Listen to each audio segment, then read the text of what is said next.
the US. I don't even know what time is that. What time are you watching this material? I mean, this is the hunger for this knowledge around entrepreneurship and wealth creation. I'm so amazed by those who have taken this time. It must be somewhere in the middle of the night, early, I don't know, whatever time it is. Welcome. Fatima is all the way in Kigali in Rwanda. Look at that. We've got Anne-Marie in Kampala. Look, we've got guys everywhere around the world. And in USA, Ishimwe in Kigali as well. We've got Gabriel here in Moranga. Excellent. Grace. Good. We've even got people from the north of Kenya in Turkana County. Patience is all the way there in Kakuma as well. Welcome. We've got Yvonne in Israel. Hi, Yvonne. How are you doing? Look at that. So it's truly an international, multinational discussion that we're having here. Good to see you, Daisy and Angela, all the way from our neighboring TZ, Tanzania. Good to see you all. Look at that. Kampala. Look, Nimo is telling me it is 12 a.m. 12:05 a.m. Look at that. Thank you so much on the west coast of the US, but you're in this same place. Christine in Reading in the UK. Look, we have work to do. We have Janet is in Dubai in the UAE. And it's because that we have this hunger around business, and it's a good thing. I do recognize that even if we're in all these different places around the world, that majority of us do have an African descent or are of African descent. And it's important because on this continent, we need to begin to get our act together around the business structures that are going to last for a lifetime and last beyond us for the long haul. We were doing some research and we found out, and you can do this yourself because it's a publicly listed company and you can invest in it from around the world in the US. Many of us are still purchasing vehicles that have this name on it. In fact, they carry the name of the founder of that organization, a gentleman called Henry Ford. And I don't know if you've noticed this, my fellow Africans here on this continent, we are getting so many more American vehicles, and especially the Ford vehicles are being imported into Africa and are being sold to us. What we don't recognize is that Henry Ford is no longer with us. In fact, not only that, but his children are no longer the ones that are running the business. If you go onto the list of the board members of the Ford Motor Company, which is one of the largest companies in the world, Henry Ford's grandchildren are on that board today. Now, you tell me that 100 years later, 100 years after you start your business, have you thought about 100 years for now? Who will be sitting on your board? These are the kind of businesses that we need to build in Africa. We're no longer on this side hustle, this idea of just starting up and then whatever happens, you move on to the next thing. No. Ford Motor Company started by Henry Ford nearly 100 years ago. He ran that business. His children came on board. Now his grandchildren are the ones who are on the board of that company. You can go look it up online. We're all online at this point. And you can begin to see that that's the kind of business that we're aiming for. A business that outlasts us, that is able to continuously bring in value. And that's what we want to hear from the amazing speakers that we have today. Today, I'm looking forward. I came ready. I hope you are ready. Notebook, pen, I'm good to go because I'm here to figure out how do we keep this going all the way into the future. Friends, I hope you're ready. If you are, give me a thumbs up in the chat box so that we get this thing going and we're ready to learn, share, and build from that perspective. Are you in business for the long haul? How to make the investment in a business that will outlive you. That's what we're going for. Those of you who are social media inclined, I'll invite you to tweet. Is it tweeting anymore or Xing? I'm not sure. To Thread, to Facebook, to whatever social media that you are into. I would encourage you if you can use the hashtags that we have at the bottom there. Hashtag Centonomy Entrepreneur Chats, hashtag Building Great Businesses, and hashtag empowered entrepreneur. That's what we want. We want empowered entrepreneurs who are able to build and to grow and to help those around you. In case we have never met before, my name is Waithaka Gatumia, and I serve here at Centonomy as CEO. I'll be taking us through this moderating. I'll be telling you a little bit more about the Centonomy Entrepreneur Program, because guess what? Yes, we're going to learn in this session, but there are skills around business ownership that are necessary for the success we're talking about. So in a session like this, you're going to be learning anecdotes. You're going to be learning from people's personal experiences, but that is insufficient to be able to build businesses for the long haul. So the Centonomy Entrepreneur Program is a detailed program that will take you through 14 weeks of learning around these issues that we're going to touch on today. But we get into detail. We give you a manual, we give you templates that you're going to be using for your businesses, and then we put you into a community. And that's one of the powerful tools of the Centonomy Entrepreneur Program, is that you're in a community of entrepreneurs who are solving problems just like you. And in that environment, you're able to learn from each other, you're able to build on each other's growth, and you're able to help one another to figure out the solutions to the problems that you want. Each one of these modules that you're seeing here on the screen are taught by industry experts. So when you come into a class on marketing, this is somebody who is a marketer who is able to help you to see how do you identify the right customer segments? How do you approach them? What is a pricing strategy? All those things around marketing. But here's the difference, ladies and gentlemen, with the Centonomy Entrepreneur. Not only is this person going to be a marketing expert, but we've gone out of our way to ensure that whoever is training has also run a business, because there is head knowledge, there is academic knowledge, and then there's life knowledge. And that's why we bring entrepreneurs into a session like this, because you can go to business school, get an MBA and everything like that. But getting into business is an experience in and of itself. And we're going to learn from those who have done it, who are on that journey, and we're going to get some feedback around that. So I know we're ready to take that on. I can see all the thumbs up that have come through. Yes, yes, yes, yes, yes. Everyone is ready to do that. And I'll tell you a little bit more even as we go forward. But I'm excited to be sharing this session with each one of you. The first gentleman who's going to be coming to share his personal experiences around business is a gentleman I met a couple of months ago, because when I saw the work that he was doing, and I saw that he was helping people not only as an entrepreneur and sharing his experiences, but also helping people with personal finance. You know, at Centonomy, our paths had to cross, because when you think about how that you can make financial tools available to the masses, I'm on board with you. And so our first speaker for the day is a gentleman called Mr. Sam Joguna. Sam Joguna is the founder and CEO of Chums. He'll tell you a little bit more about Chums, I'm sure, and the other businesses that he's running. Because the other reason I called Sam here is because he is not just an entrepreneur, he's a serial entrepreneur. He has multiple businesses that he is running at this time. So Sam, I'm going to invite you. You can put your camera on and your microphone so everyone can see you. It would be great even as we go. Let me remove my face from this place so everyone can see you as well. Guys, let's put our hands together for Sam. Sam, take it away. Let us know from your experience what it's like to be in business.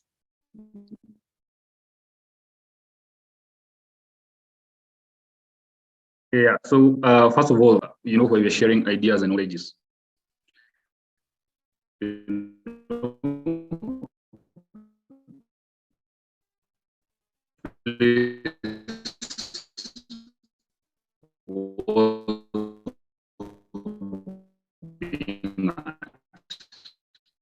and doing active. So yeah, so I'm very happy to be here in the literacy and also empowering the people. Yeah, I'm founder of Chums. My background, I did in college, I did computer science, but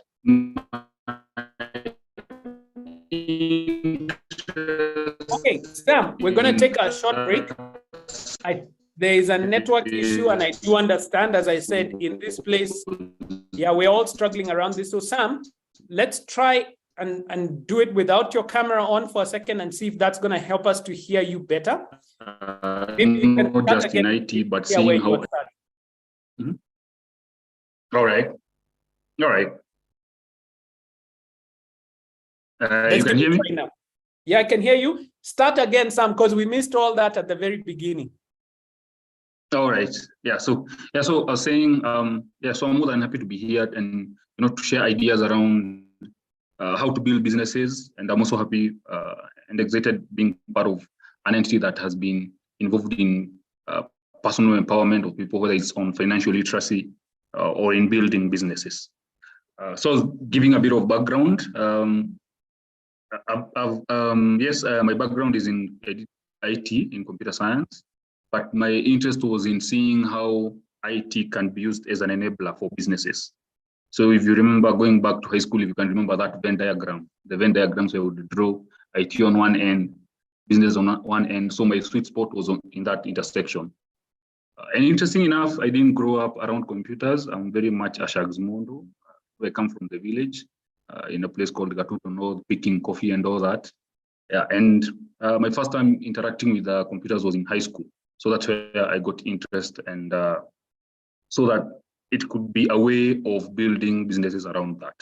So the first business I was involved in was called Chura like a frog. And basically the value proposition was it allowing people to distribute airtime to companies, and also for people, what we had seen in campus, it's something I had observed when I was in campus, was most students had more than one SIM card. So you would find someone has a SIM card for SMS, cheap SMS, maybe Airtel. Then they have one for data. That time it was Telcom, was Orange, and then they had another SIM card for mobile money. So the question was, how can we allow people to move resources around this? So I think that was my first foray into business, and I learned a lot from that. And these are lessons that I'll tie all the way to the founding of Chums and what I learned from that. So the business took off. Again, it was immediately after campus. I was very green, didn't know anything to do with business. And one of the things I realized very quickly, and I had never thought of that, is the cultural bias we have in terms of starting businesses. What do I mean by that? Yeah, so when I cleared college, I think the expectation, even coming from where our family, where I come from, was I'll start looking for work right away. But for me, the interest was in, could I start and build my own businesses?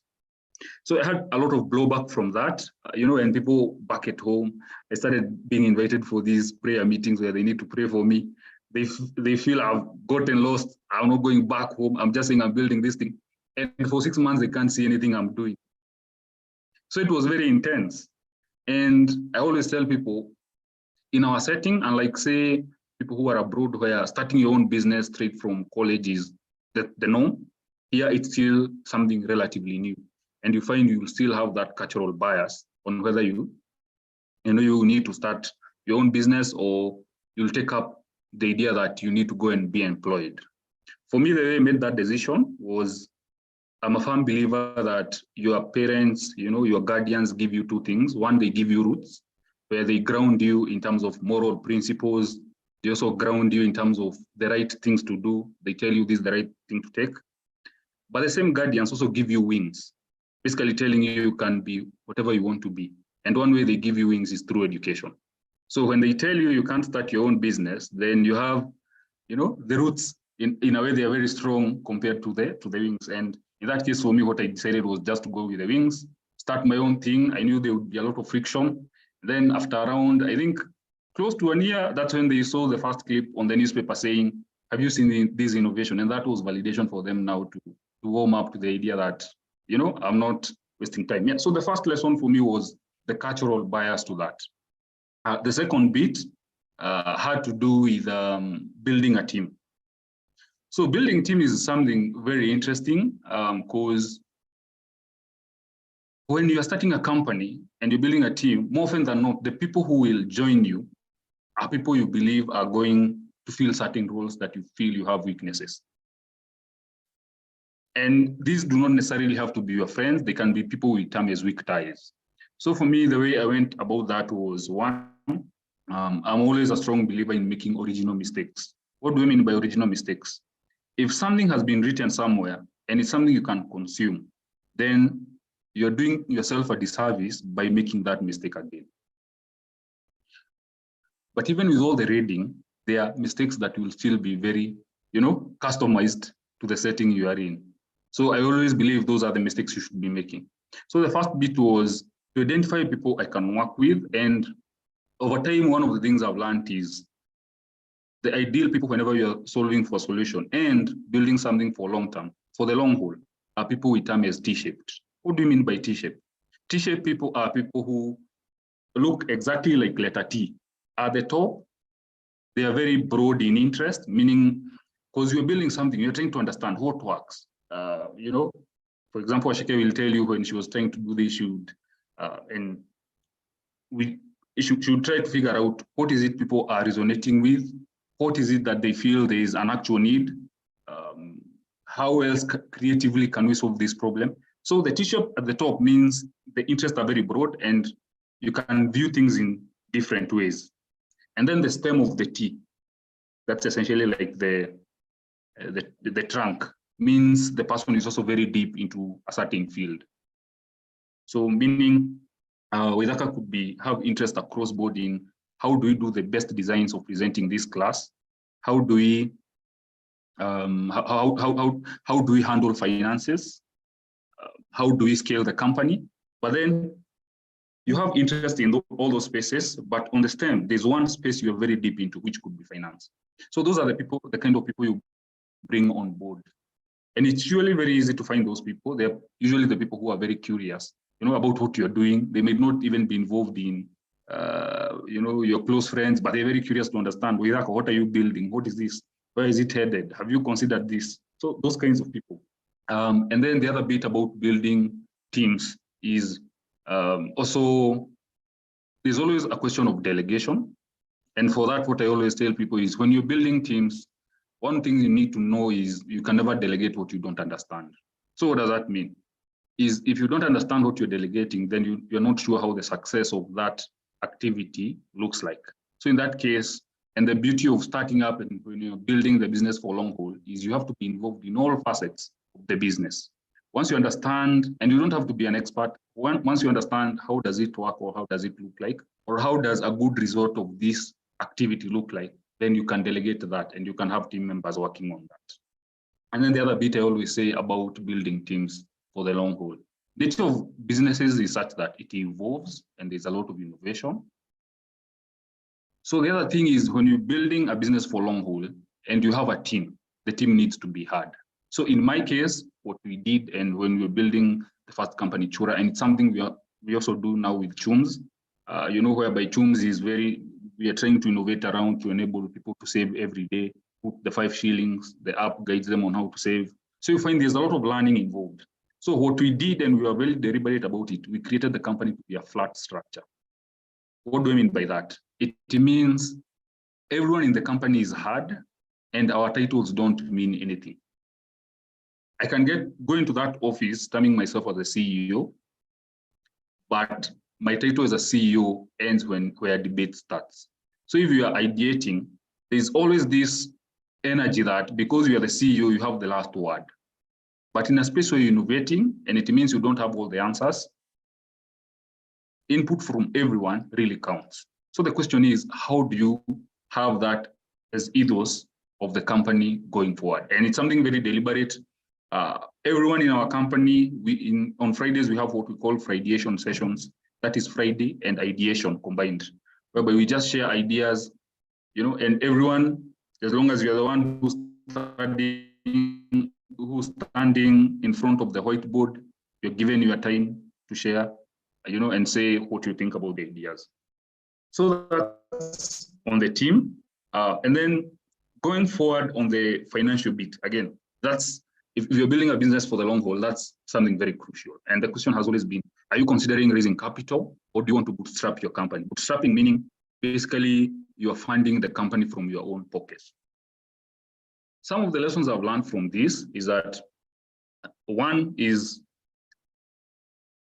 with investment, yes, you're able to scale your company very fast. And I like the video that was previously before the session started, whereby Mr. Waithaka was talking about, if you're selling 1 bag of cement and you want your business to scale for it to be sustainable, it means at the end of it, you will have to sell, 100, 1,000 bags. The question of scaling. But while you're doing that, you need to consider the financial bit. How do you balance that, whereby you don't find you're overspending?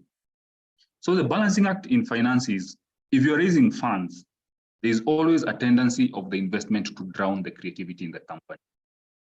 So you find having the money, you are throwing the money, at the problems. So it could be something, for example, you're thinking, we need to buy new chairs or new desks for the company. How do we do this?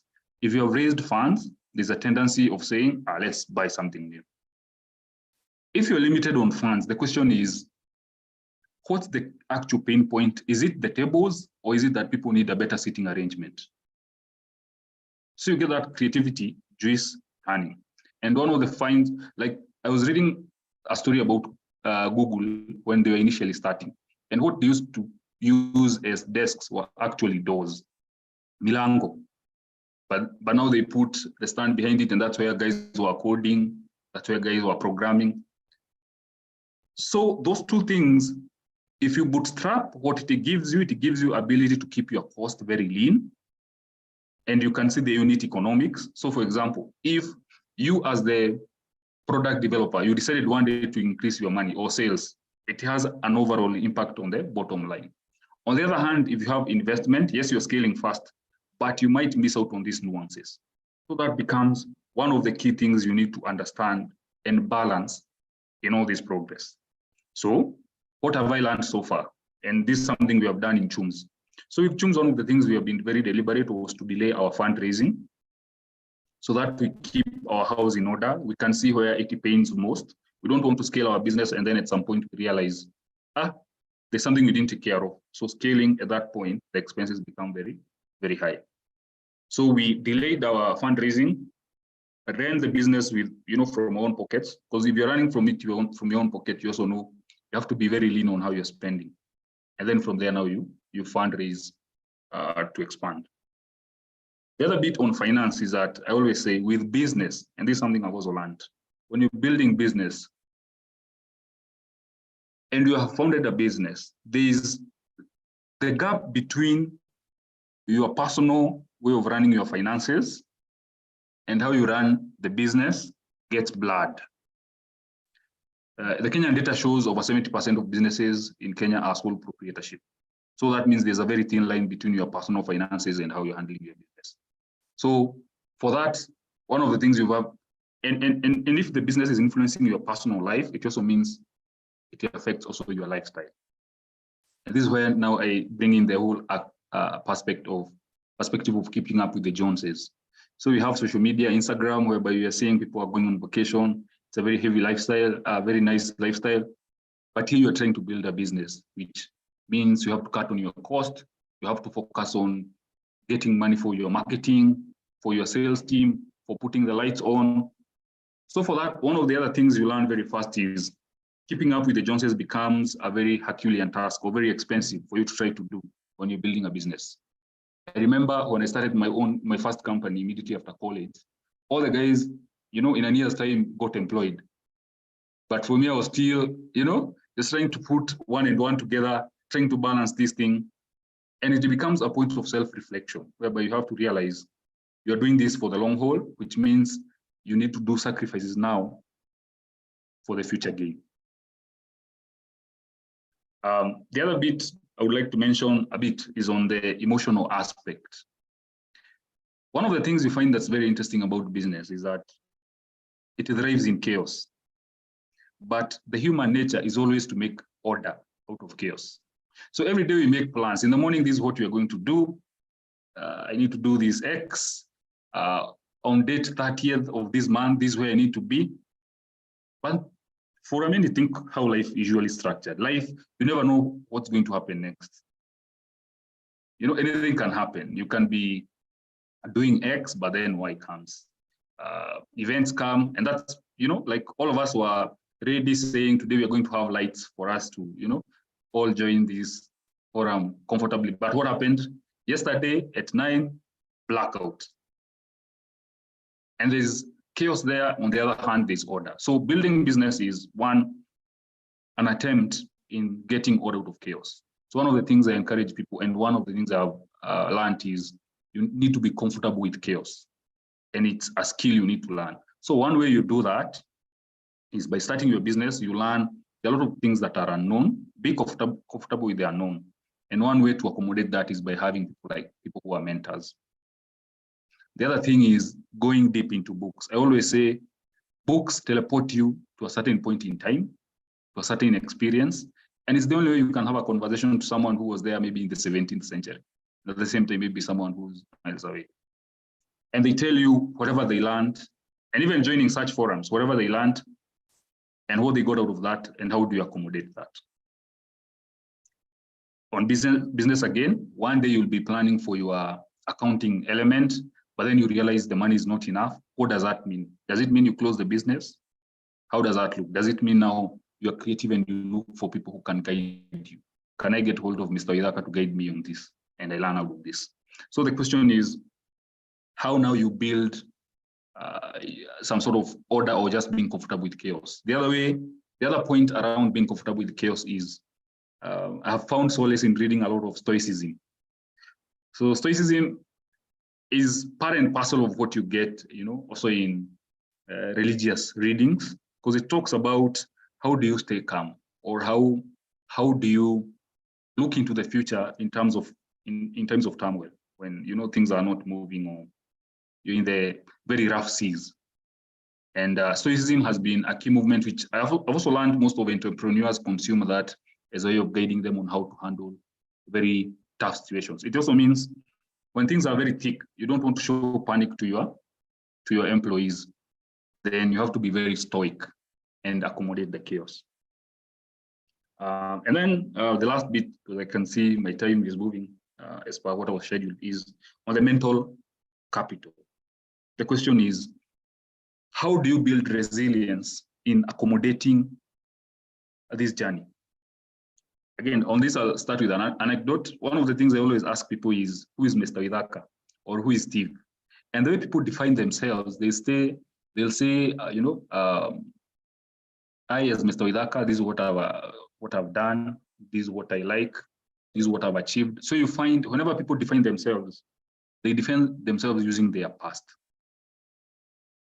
The question is, or the limitation to that is, you don't know who exactly you can be, because you don't know what you can be in the future. So when building businesses, one of the things I learned is people have a tendency to fear new frontiers or trying new things. It's characteristic of someone to be okay with the current environment they are in. So the question has always been, how do you move from where you are and try and define yourself and build your character to a point where you can build a business? And also it means in very tough environments, because if you're building business in the long haul, it means there's a lot of evolution of the business. So one way of doing that is by immersing yourself in that space and trying new things and not fearing the outcomes, so that now along the way you can learn and you can get a space for new opportunities. The other thing on the evolution of business, again, any business that's termed for the long haul, there's a lot of evolution. At some point there was no ChatGPT. I saw one company that, they were a learning tool. And when ChatGPT came into the space, they said their market dropped by around 80%. What does that mean? Does it mean you change? Does it mean you leave the business? And for that, the other thing I've learned is always having something we call the traveler's eye. Traveler's eye means when you're in a new environment, try to look at it anew and see whether there are new nuances you can learn. And an example of this is whenever you have a friend coming from another country, you always find how they pick very unique nuances that are within your culture. So the question is, in an evolving environment, then how do you do that? One way of developing the traveler's eye is by accommodating new team members who have a new outlook, by being in forums where people have a different perspective, and also accommodating feedback that is very opposite of the way you think. So for Chums, one of the things we did was Fridayation session. We usually invite, some of our customers into the office. There are some customers who feel there are things we need to change on the platform, and we welcome their feedback. And through that, we get a different perspective and why they are considering a certain approach. Yeah, so So you have that, and then the other bit on the mental capacity has to do with scale, building a business for scale. Again, if you're looking at business for the long haul, it also means you have to consider scale considerations. How does a business running with 10 people operate when it has 200 people? And then that ties squarely to the issue of culture. So culture in a business is also the heart of how the business operates, even when you're not there. And you and the early people who join the company, you inform the culture. And in a space where you might be tempted to build a business that is based on gatekeepers who give you deals, or somewhere there is an exchange of bribe for you to build a business, or somewhere, there are shortcuts, there are kickbacks for you to build. The question is that a culture you would like for that business being? Number two, the other thing is such a culture something that is going to scale the business for the long haul? So sometimes you have to make very expensive short-term decisions that for business long haul, they will pay off in the long term. For me personally, I believe even when I was building the first company, you'd find a scenario whereby someone would tell you, hey, Sam, if we do this, you'll make this money. We just need to talk to this person and you're good. And one of the things you do is you have to be very deliberate about that. And you say, what you're doing here is, other than the culture of the company, is we're building character of the individuals. If the current character of the individuals is flawed, then the company in the long term won't see any success. If the character or the culture of the company is also flawed, then it means the people you invite into the company will be of a certain cultural leaning. And that also is very limiting. So going back to the example of the Ford company you gave, Mr. Waithaka, I believe what runs and what is at the heart of that was the cultural underpinnings that Henry Ford founded on that company. And there's what you term as vision of a company, but I always say it goes beyond that. It's the heart of the way we do things as a company. Does it mean on Fridays everyone is eager to leave the company when it's 4 p.m.? Does it mean people are willing to go above and beyond about the customers? Those are things that are not written anywhere. But everyone who comes to the company, they say, this is our way of doing things, and this is how we do it. And through that, now you have a way of nurturing a company that operates for the long haul. And then allow me just to say one last bit, is that in any business, if you're looking at building a company for the long haul, and I can give an idea for Chums. When we started Chums, the initial question was the tools we are building to enable people to save and invest. And one of the hypotheses we had was, I think in Kenya, people need to save as low as 5 shillings. Most of the fund managers ask for, a minimum of 1,000. But in a market where 50% of people earn below $5 a day, then it makes sense to allow people to save as low as 5 shillings. So it's all inclusive. So one of the things we were considering is, how can we test that people are willing to save as low as 5 shillings? And then the second bit was, how can we test that the solution is going to be adopted and people can save via mobile money? So one of the things we learned, again, if you're building a business, is something we call de-risking. That people join your journey based on how you have de-risked the business. So the initial step when you're building, you have and this is something you can also align with what you call the investors. You have people who are called the seed investor or angel investors. These are people who believe in you as a person, as opposed to the idea you are building. But now as you build, you prove that now actually people can save on the app as low as 5 shillings. Then you have de-risked that. After de-risking, you get new people who are interested in your journey. And these are what you can call Series A investors. So they are saying, okay, we can see you have de-risked, people are actually saving as low as 5 shillings. So now the question is, how many people or what market size are we looking at for this solution? You expand the business, people see it's operating. Again, you do another level of de-risking, that there's a mass market need for the solutions. The same case with building a business for the long haul is, how well do you de-risk the business? You can de-risk it in terms of the people you bring on board as a team, in terms of fixing certain issues, where you are at what stage. Even at scale, the people you are bringing on board are people who are able to scale businesses. and who can operate at that level, or you have learned how to do that.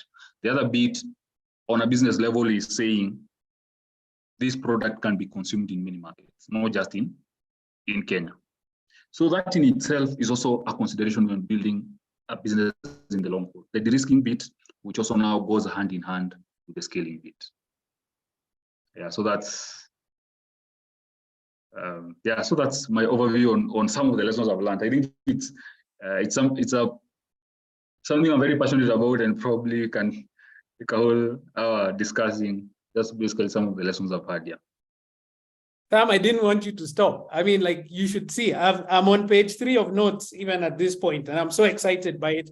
Guys, we're going to take a couple of questions now. We won't be able to take all of them at the same time, but I want you to type them into the Q&A. Those who are in the Zoom platform, we have a Q&A space. If you have a question and you want to raise it, please put it in the Q&A. I'll be able to pick it up from there. And then we can pick up on some of the other ideas that have come through. But Sam, that's amazing. Thank you so much for sharing in such detail your experiences and what you're hoping to be able to do. I love that idea of bringing in the T-shaped people into your organization. You know, folks are going to help you and build in that same direction. I like that you talked about the ideas of scale and growth over time, and you talked about it from both the bootstrapping, which is where you fund your own business to grow, and raising capital, where you actually go and look for investors to put money in your business. And I just wanted to highlight this because, Sam, it's really, I mean, this is information that I love the way you said it. Don't go and try and reinvent the wheel, isn't it? It's you want to make original mistakes. So if there's already information out there, have that information ready, and then make a mistake that no one else has done, because that one will help you to solve a problem no one else has.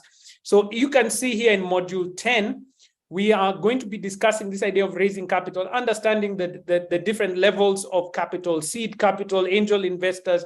You can look at the different levels and rounds of funding that come in your, A, B, C, and even up to the mezzanine, and even you talk about IPOs and other things like that, all taught about in that special in that class there on raising capital, module 10.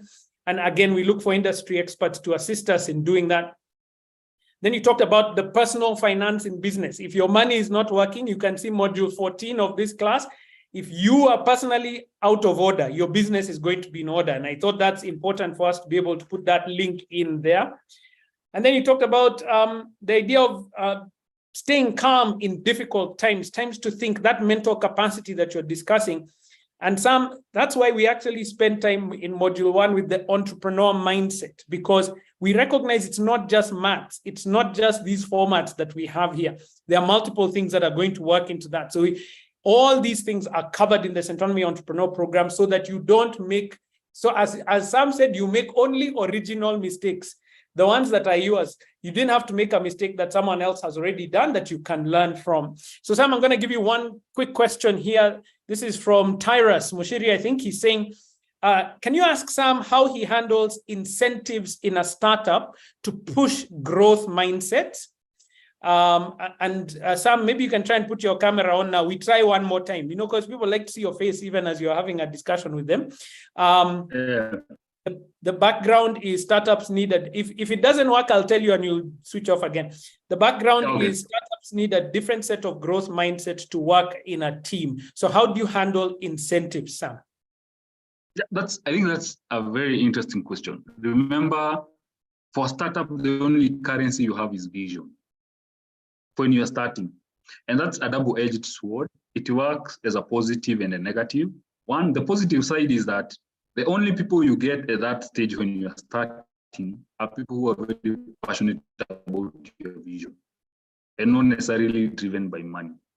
On the other hand, the negative side or the downside is that if you happen, when you're starting, you need people who are very experienced and a certain expertise, and they need the money bit, you might be disadvantaged on that point. So if you have money at that bit, then that's the case you make, that I'll pay you this much. But then again, as you know, with most startups, is you start at a disadvantage. Yeah. So on one hand, it allows you to get people who are very interested in the vision and not on the money. On the other hand, it limits you on the people you can onboard, people who might need the money bit of that. So, and then how you go about the people who are coming on board and who are interested in the vision is, seeding some shareholding, telling them, hey, if you join, Maureen, Irene, if you join, you'll get some of the shareholding on this. And then as the value grows, your value also grows as well. The other thing that is very key when a startup is starting or when you're starting a business are things like recognition of the efforts done. Most of the people will spend a lot of time beyond the working hours trying to figure out how to solve issues. Again, I always tell people, building a startup blurs the line between, work-life balance. You find most of the time you'll still be thinking about the idea, even when you're at home, how to solve an issue. There's something you have ideated. How do you solve that? And the way you incentivize that is by the classic advice you have around how people need to be recognized, which is doing that openly. And when something don't work, you do that privately.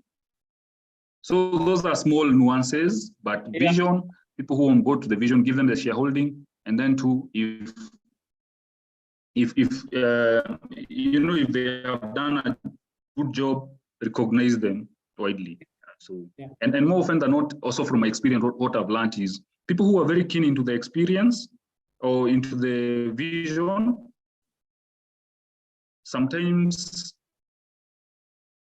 the key focus is on seeing it done and seeing the progress. Also having those small wins really matters a lot. And at the end of the day, now the money bit becomes secondary. It's what again after you have raised money or No, I hear you, Sam. And one of the reasons I joined Centonomy is Waceke is a brilliant vision bearer. And when I was joining, she sold me the company. Instead of me selling myself, she sold me and sold where we are going. And that's the thing. So you join knowing we're heading in a certain direction. And I think that's one of the things. One more question, and then we can have a look. Sam, you can go through the Q&A and see if you can be able to respond directly to some of those questions that are there. But we'll have some time again at the end of the session for Q&A. But I want to give this one to you from Jeffrey Amadi, and he's asking, as a founder, how do you build the right culture within your organization? How do you tell someone that you want to bring them in the team? How do you tell that someone that you want to bring into the team is of the right culture? How do you vet them for that space?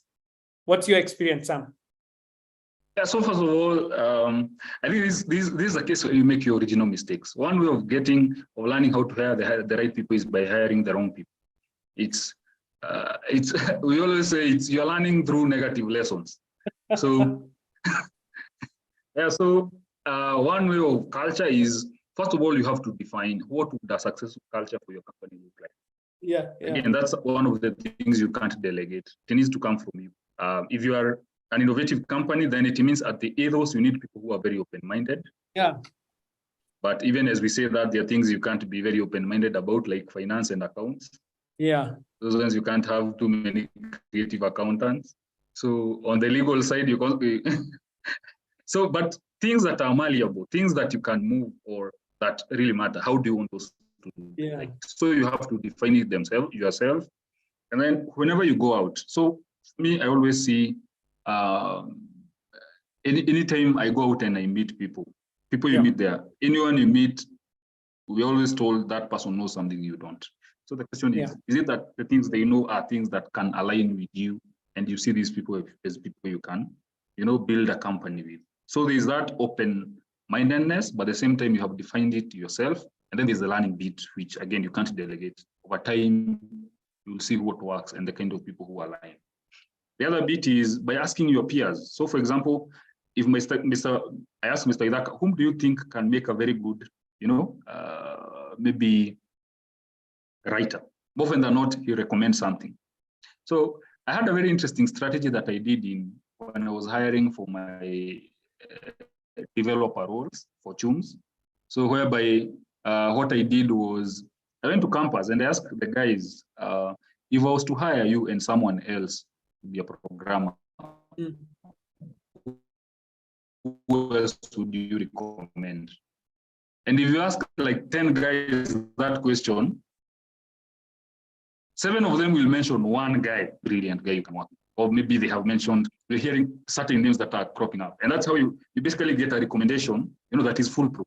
So if I ask Mr. Waithaka, I ask someone else who's in financial literacy, who's very good in understanding, finances.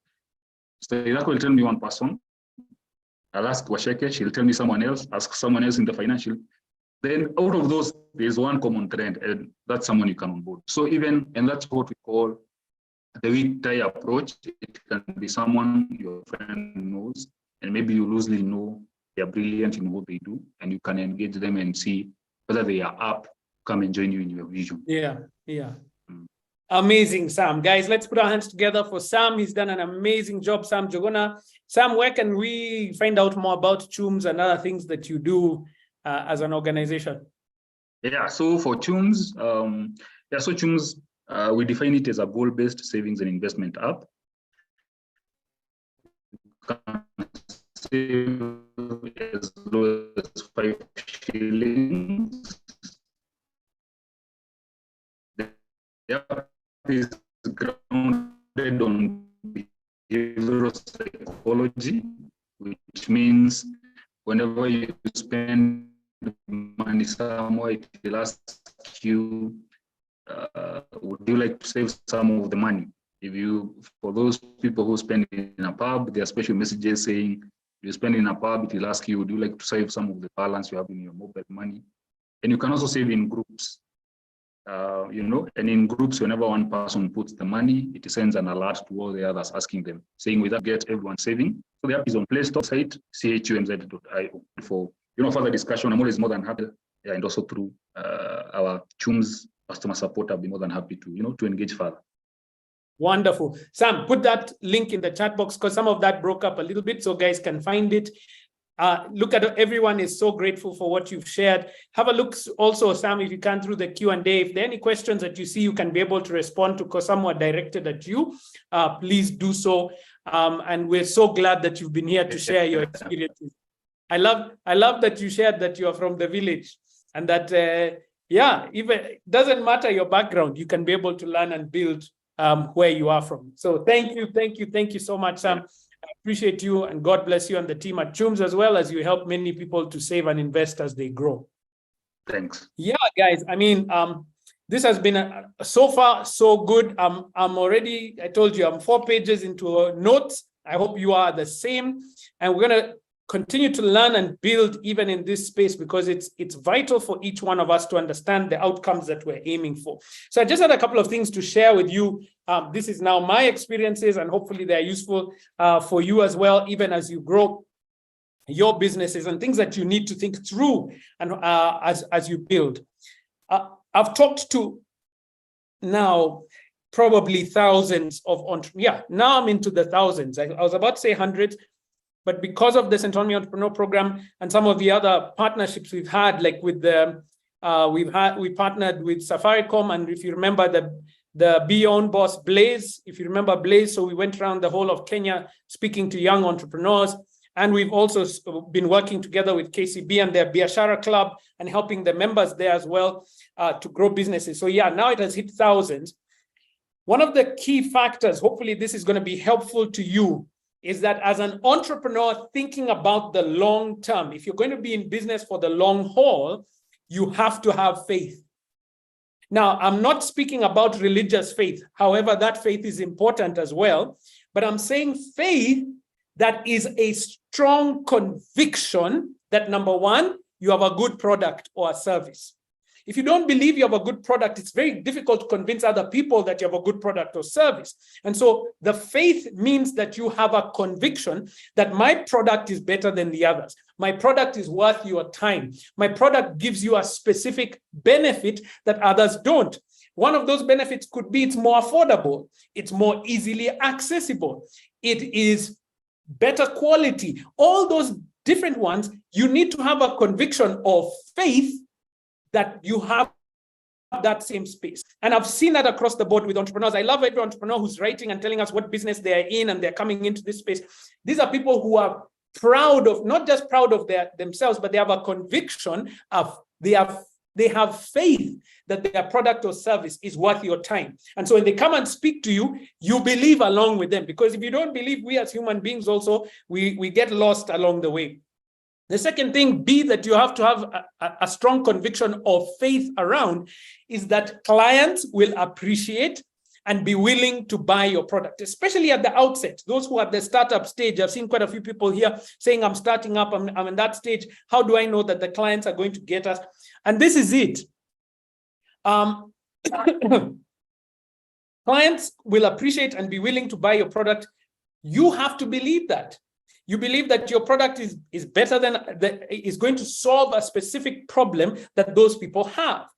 And if you don't have that belief, then you're going to find yourself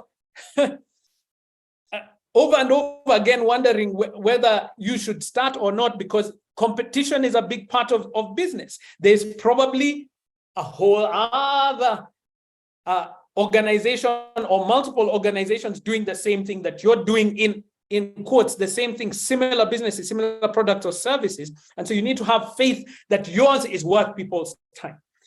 The other one is that you have to have faith that you'll be able to sell your offering at a profit. And that one is one that we've been talking about. I think you saw in the video before this started. And if in case you didn't know, you'll see multiple times that I'm speaking about this, because this is something that, especially as African businesses, we must get right. Profitability is the one rule of business that is across the board. Whichever jurisdiction you go to, there'll be laws and there'll be, licenses that you have to get. There'll be regulations that you have to follow. But the one thing that separates business from hobbies, business from NGOs and other things like that is, in business, the goal is to generate a profit. And you generate a profit, ladies and gentlemen, when you're able to sell your products and services for more than it costs to produce them. And here's the one I want to speak to you as entrepreneurs. You as an individual entrepreneur, I want you to understand this. You are one of those costs. And when you misunderstand your value, many times you hear entrepreneurs saying, I don't want to take money out of my business because I want it to be able to grow. That's fine. I'm not forcing you to take cash out of it, but you need to value the work that you're doing. Because without the work that you're doing, your business cannot generate profit.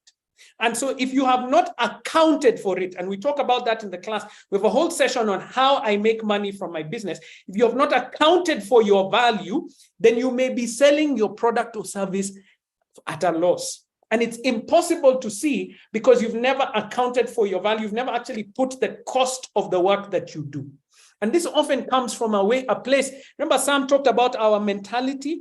He was trying to get us to understand, I am valuable. Imagine I have something to offer into this world. My African brothers and sisters, if no one has ever told you this, you are valuable. When we're training in different places, because we train across the world, there are certain places we don't have to talk about this, but when I'm speaking to my African brothers and sisters, I have to encourage ourselves and say, we are valuable. Our time is valuable. Our experiences are valuable. You are valuable. And so put your value in your business and ensure that you're able to sell the products and services for more. That's when you can be able to build a profitable business that no one else is going to get there.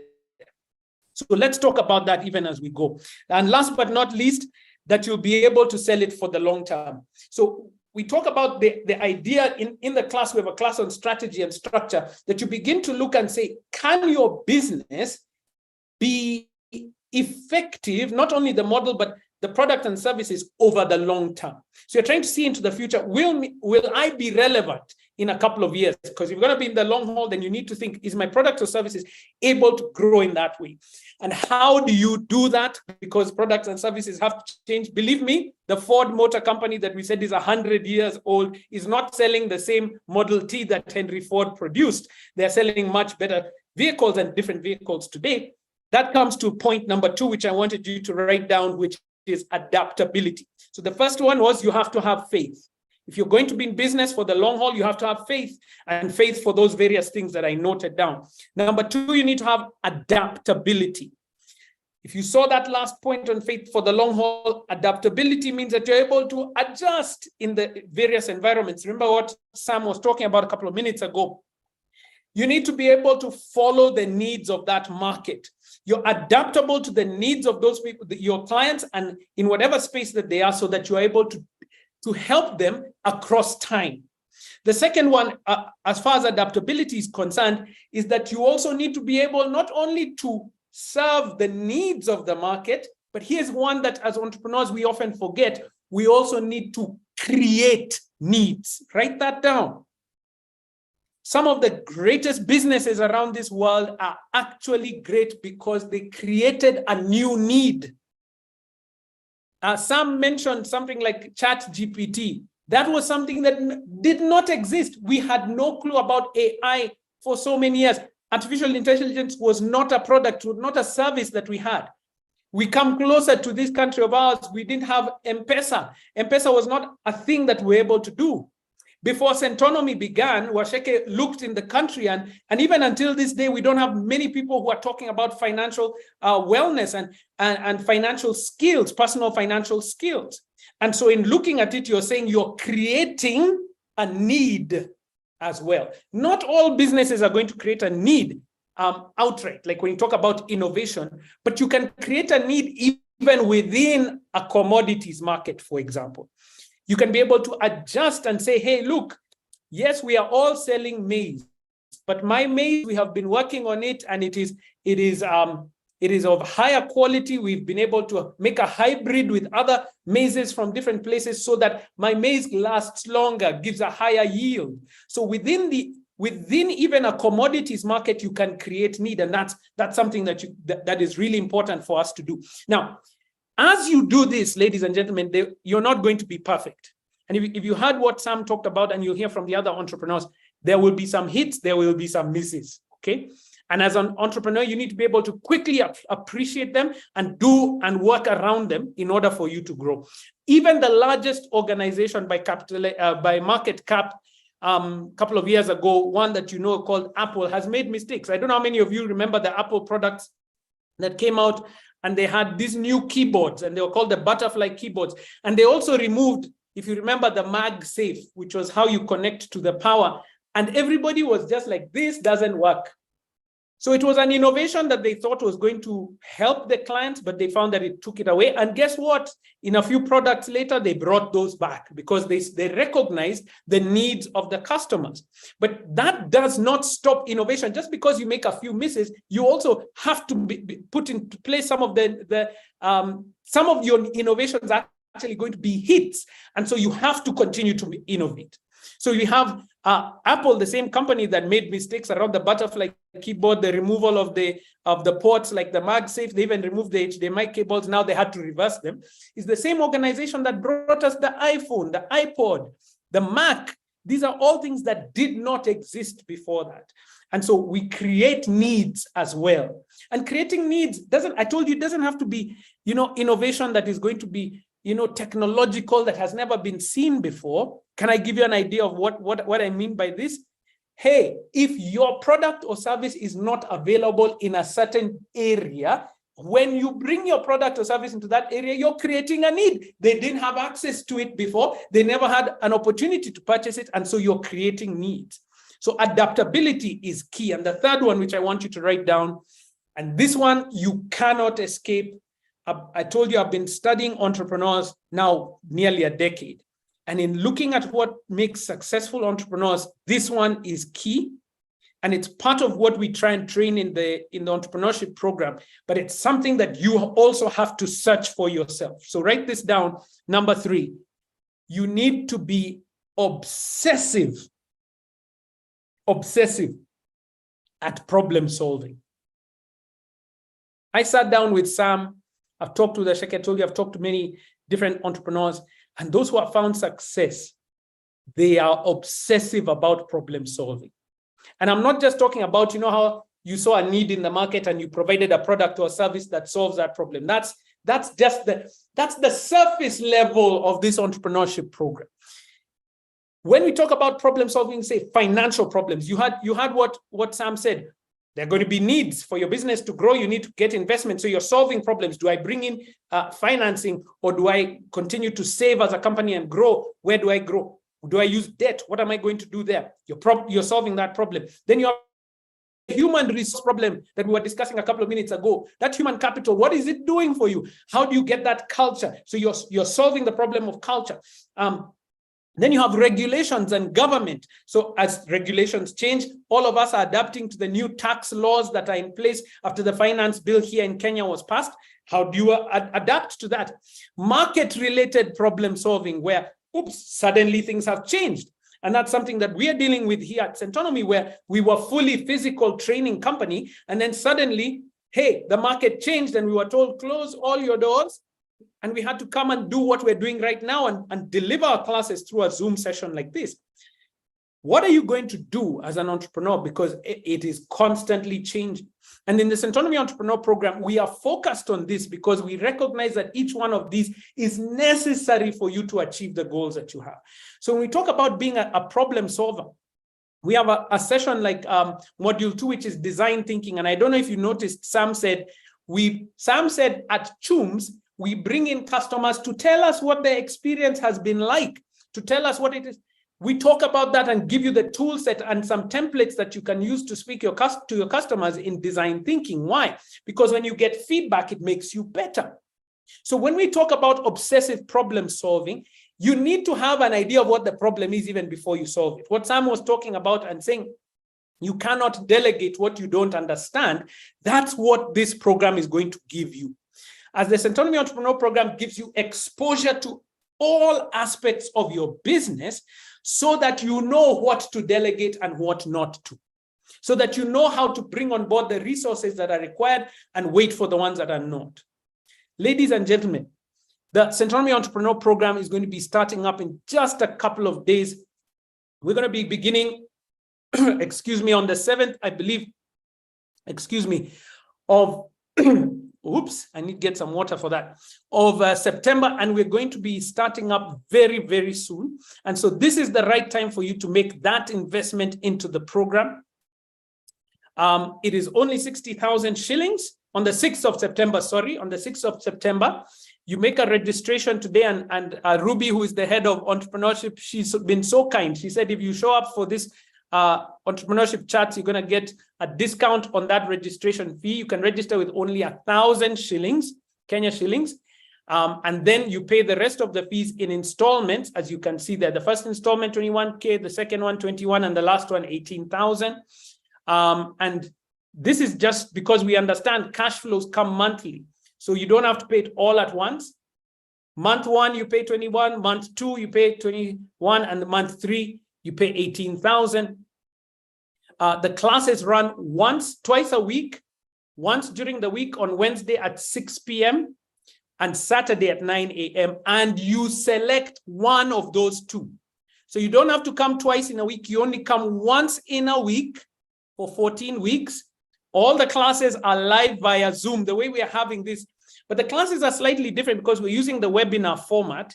For the classes, we use the classroom format where we can see one another, we can interact a lot more, we share notes in advance, we share assignments in advance so that you can be able to grow and build.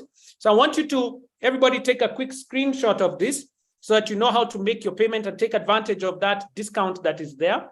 If you're outside of Kenya, you can use the banking details that are there. And if you're outside of Kenya and you don't want to use a bank, maybe you want to use your credit card, MasterCard, for example, or Visa, you can be able to reach out to ruby@centonomy.com. You can see her details there, ruby@centonomy.com, or call that number and we'll give you details on how you can make payments using your debit card or credit card. For those who are outside of Kenya, it's $10 USD to register, and we'll be able to assist you with that. So this program is going to make a huge difference in your lives. And it has changed my life around business, and it has changed thousands of others. You've seen all those testimonials that have come through, and we know that it's going to make a difference for your life. Okay, so take a quick screenshot so you know how to take advantage of that discount. Hey, every shilling matters, every dollar matters, every dirham matters. I'm trying to think every pound matters. I'm trying to think all the different people who have every Tanzanian shilling, Ugandan shilling, which other country did it? Every rand matters. And so take advantage of that even as we go forward. Now, ladies and gentlemen, I am so excited for our next speaker. She is the founder and managing director of Bandari Beauty. I'm sure many of us know her from the amazing work that she does in the social media space. Maureen Bandari, how you doing? Welcome, welcome, Hi. welcome.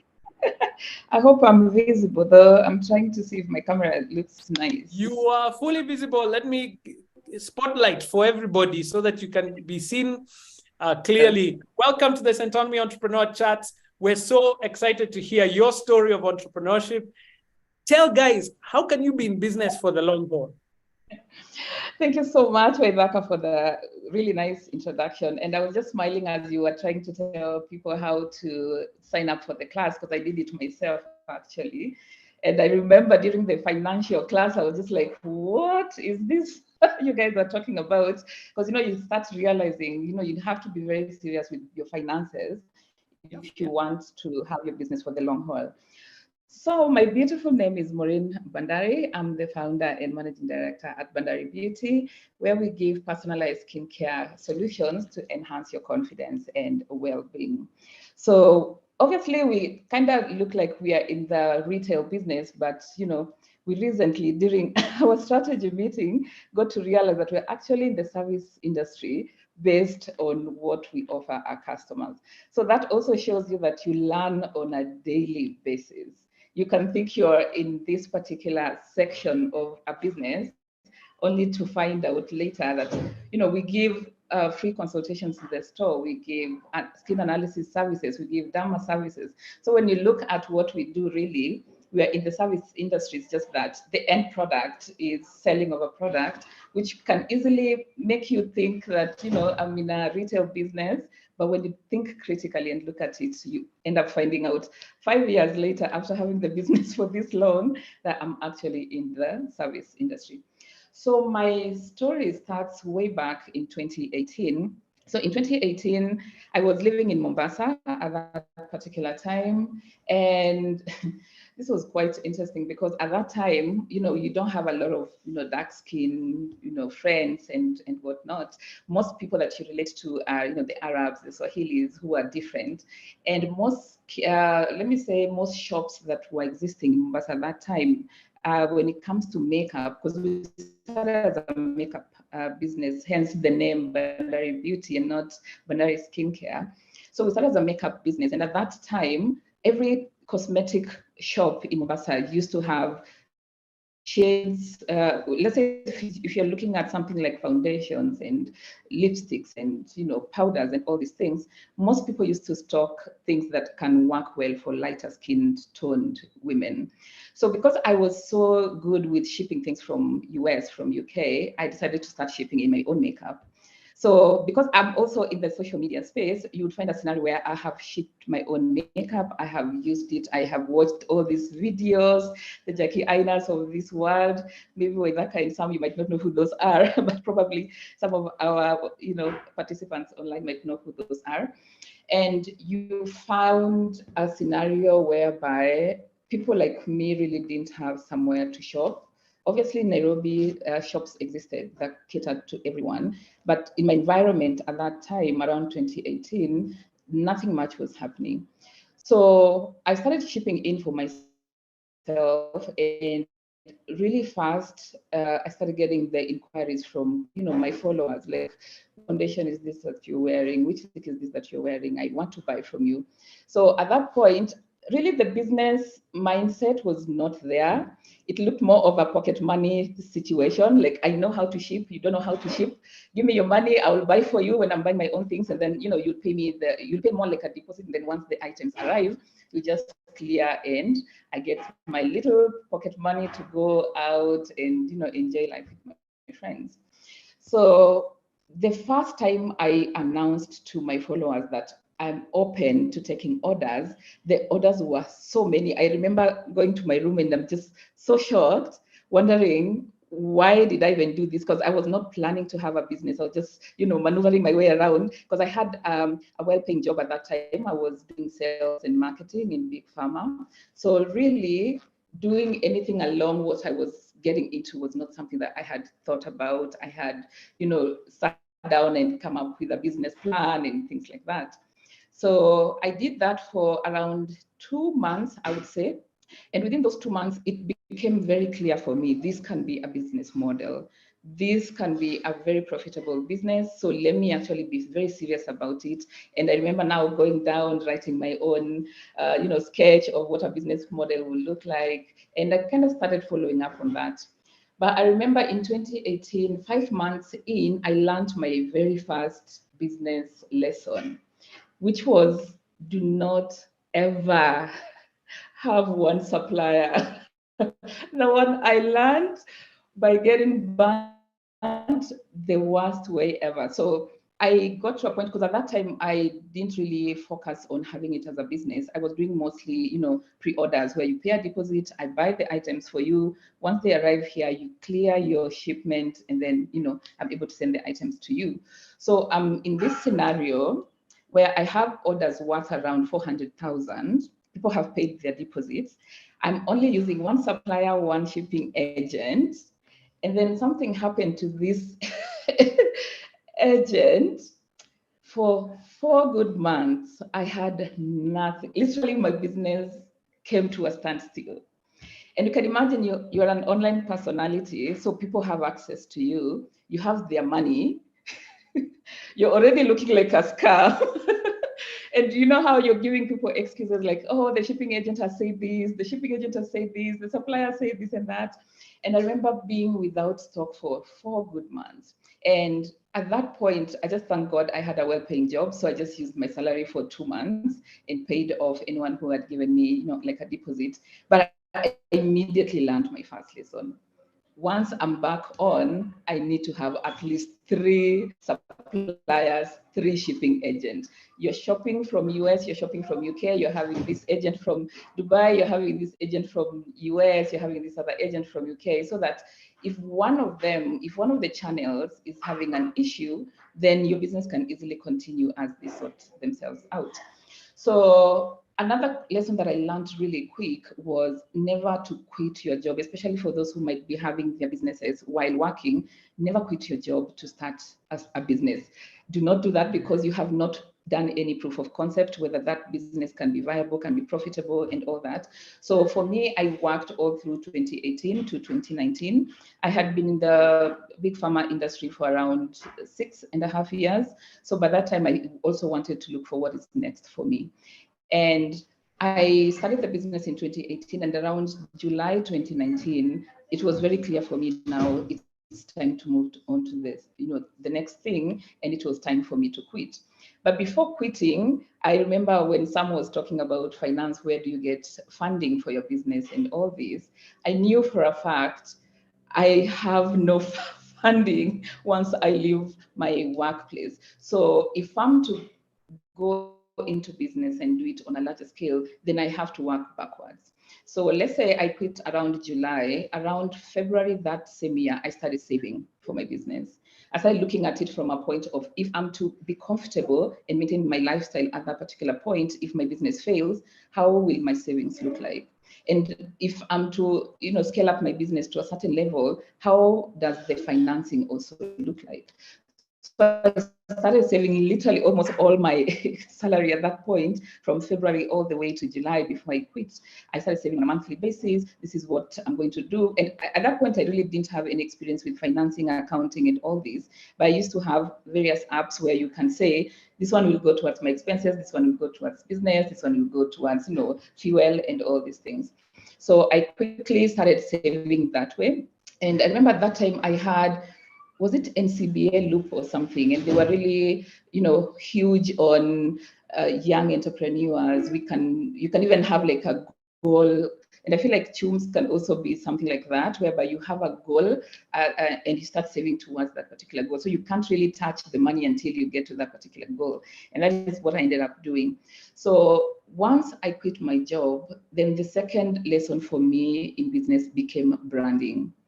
I had traveled at that particular point to Dubai in 2018, and I could see how businesses were going all out on branding, from colors, from fonts, from, you name it, even how their salespeople were looking like. It was mind blowing for me. And I knew immediately, if I'm to start my business on a serious scale, then branding had to be one of the things that I had to focus on. And at that point, I remember you'd buy something from a business, could be Nairobi, could be Mombasa at that time, and they'll send your goods in brown envelopes, in those paper bags. And because I was so used to shipping items, I would see how brands abroad would send me items. You open the package and then you're just so wowed. And immediately you want to just show everyone on social media, hey, I got this product from ABC brand. And for that alone, I knew for a fact branding had to be part of what I needed to do, because also at that point, I was heavily reliant on social media. So how you present yourself then becomes something that is very, very key to you compared to someone maybe who had a brick and mortar, shop at that particular point. So I took all my savings. This was a gambling situation, and I like what Sam was talking about, where some of these things just learn as you go. Really, there's no script about how you go about some of these things. So I remember I had saved to scale the business, but for some reason, I was so convicted that branding is what will take me to the next level. So I took all the money I had saved and put it into branding. I had boxes, I had shopping bags, I had all these nice fonts, colors. What does my brand story look like? And true to that, I would say before that, you would find scenarios where you can easily even beg your customers, please tag us on social media, please tag us on Instagram. But immediately you start branding, you realize without you necessarily asking. And it was much I had fumbled, because it could have the growth of the business, and then you will have used all the money you might need to, scale up. But I, for some reason, I was just so convicted that I need to brand my business the best way I knew how. So from that, then I started watching a lot of videos online in regards to how do you, become like a successful entrepreneur and things like that. And one of the things that came out very clearly for me was paying myself. And I like that, Waithaka, you've mentioned that, because one thing that happens with most people who operate their business on a social platform, and maybe they do not have like a physical store, they forget to pay themselves first. And then if you're working from home, you forget that that particular space you're working from ideally should be part of your expense as well. Obviously, if you're working from home, the whole rent cannot be part of your office, but you can always take a fraction of that. You can take a fraction of Wi-Fi, a fraction of electricity, a fraction of water, and all these things, and put them into your and you even paying yourself. And sometimes it can even be a little amount. It doesn't have to be, I know my worth, I have added tax onto my worth, so this is what I'm taking. And you also have to have some money remaining to put back into the business. But just by doing all that, I was able to see how my expenses look like, how my effort into the business was looking like, so that I'm able to see, am I profitable? And at that point, when I was seeing that I'm very profitable after doing all the expenses and whatnot, and at that point, I had actually not had an accountant. I was using some of these apps for finance, that are free, most of them. Nowadays, I see there is a charge to it. But, again, when you look at what is able to do to you and your business versus what you sense. So by 2019, towards the end, I then had my first employee, and I was still in Mombasa at that time. And then I'm very curious when it comes to data analysis. So yes, I have these customers. Where are most of my, deliveries going? At that point, almost 3/4 of my deliveries were coming to Nairobi, and I was based in Mombasa. So it was very clear for me, my market is not even in Mombasa, it's in Nairobi. And I had to sit down with my family, and we decided, okay, I think it's time to move. It's time to move to where the market is, because then it kind of reduces the expenses of always shipping to people. It affects your timelines for delivery and all these things. So we made the move to Nairobi in 2020. And I remember we landed in Nairobi like today, and tomorrow it was lockdown. So my welcome back to Nairobi was just chaotic. I don't know where to get salt. I don't know where to get what. I don't know which riders to use, how to get to my customers, because there was that disruption.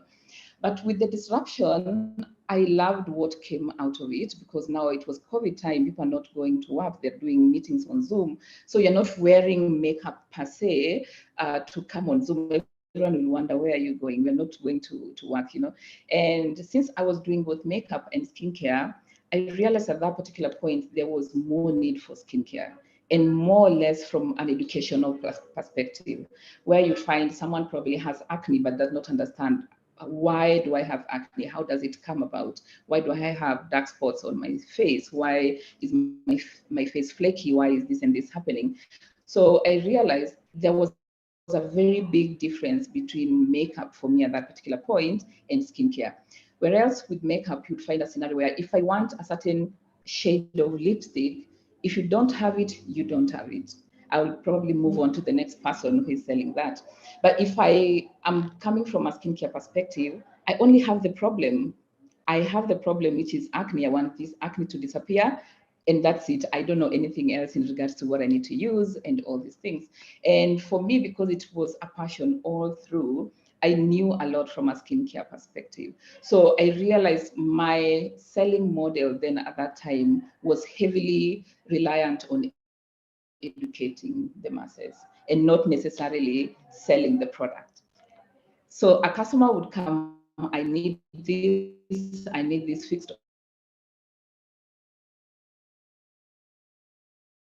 go on a Zoom, I'm always putting my video off, you just hear me, but I look with how I present myself. And that's why you find even in our slogan, we say we provide, a skincare solution to enhance your confidence and well-being, because the problem in this particular case was the confidence. I don't feel confident enough based on how I look. I don't feel confident enough. It's affecting my mental health. It's affecting my, like my self-esteem. I walk around, everyone is asking me, what happened to your skin?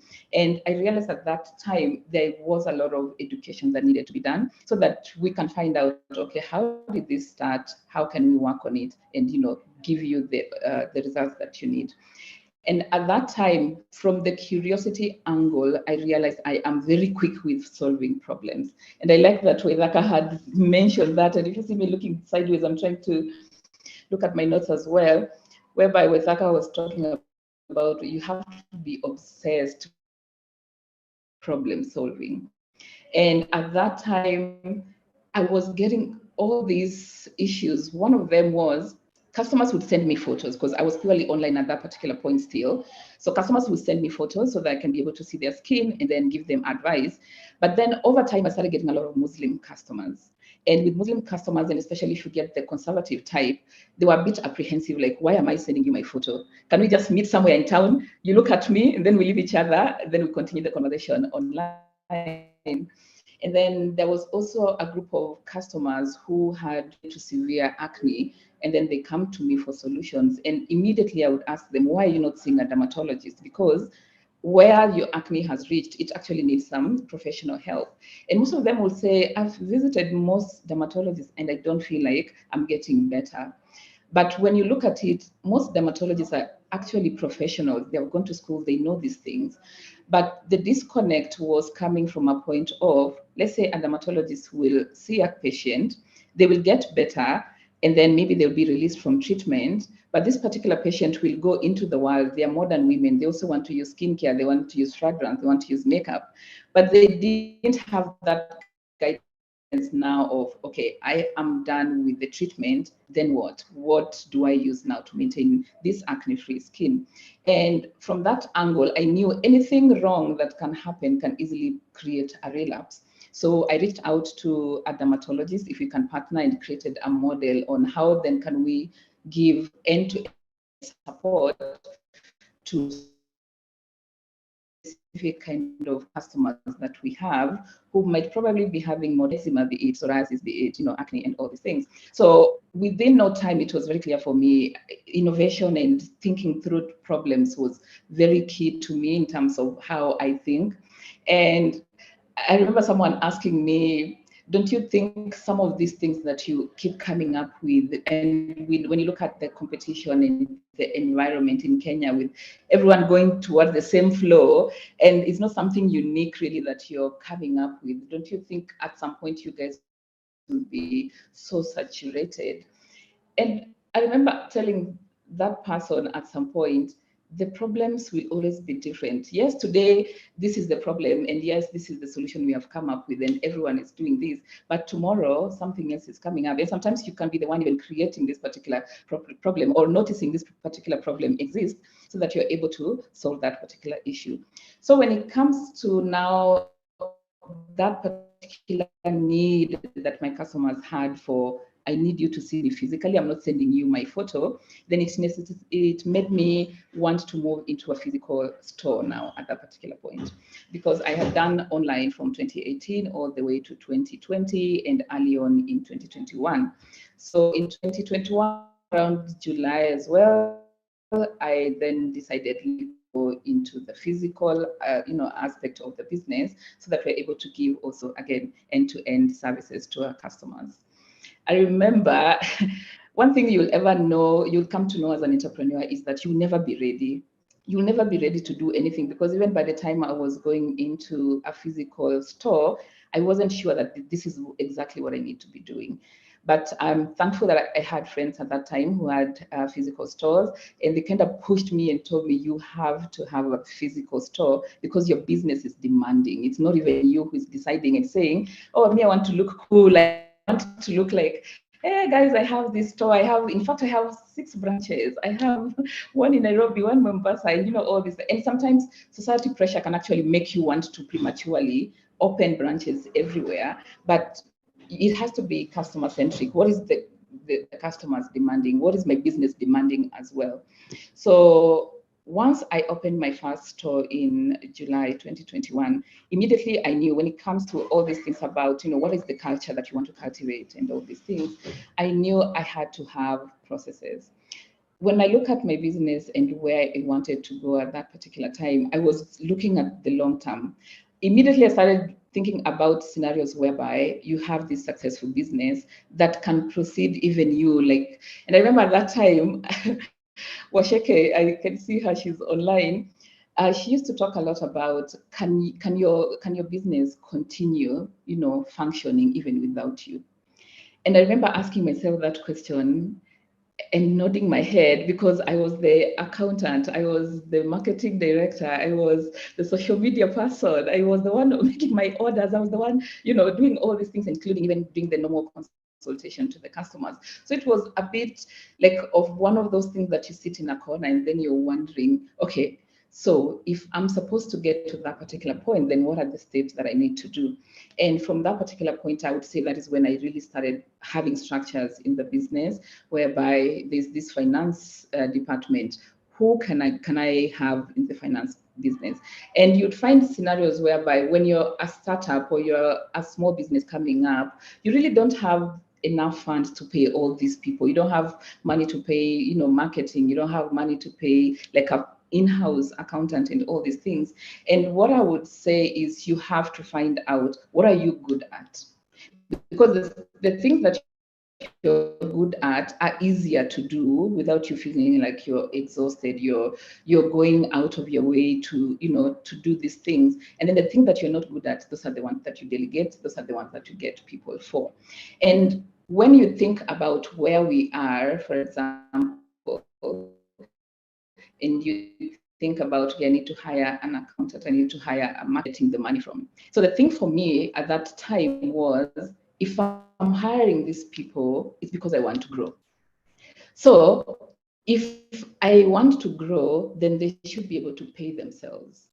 Otherwise, it becomes as something whereby during the, let's say performance reviews, then I'm able to see, if you came in 3 months ago, you've been here for 6 months, what are the changes that you have brought into the business? Are you able to pay yourself? Are you able to sustain yourself enough for me to say, it's okay to have you here. This is actually what you need to earn. Can we converse about, how much then does your salary also look like?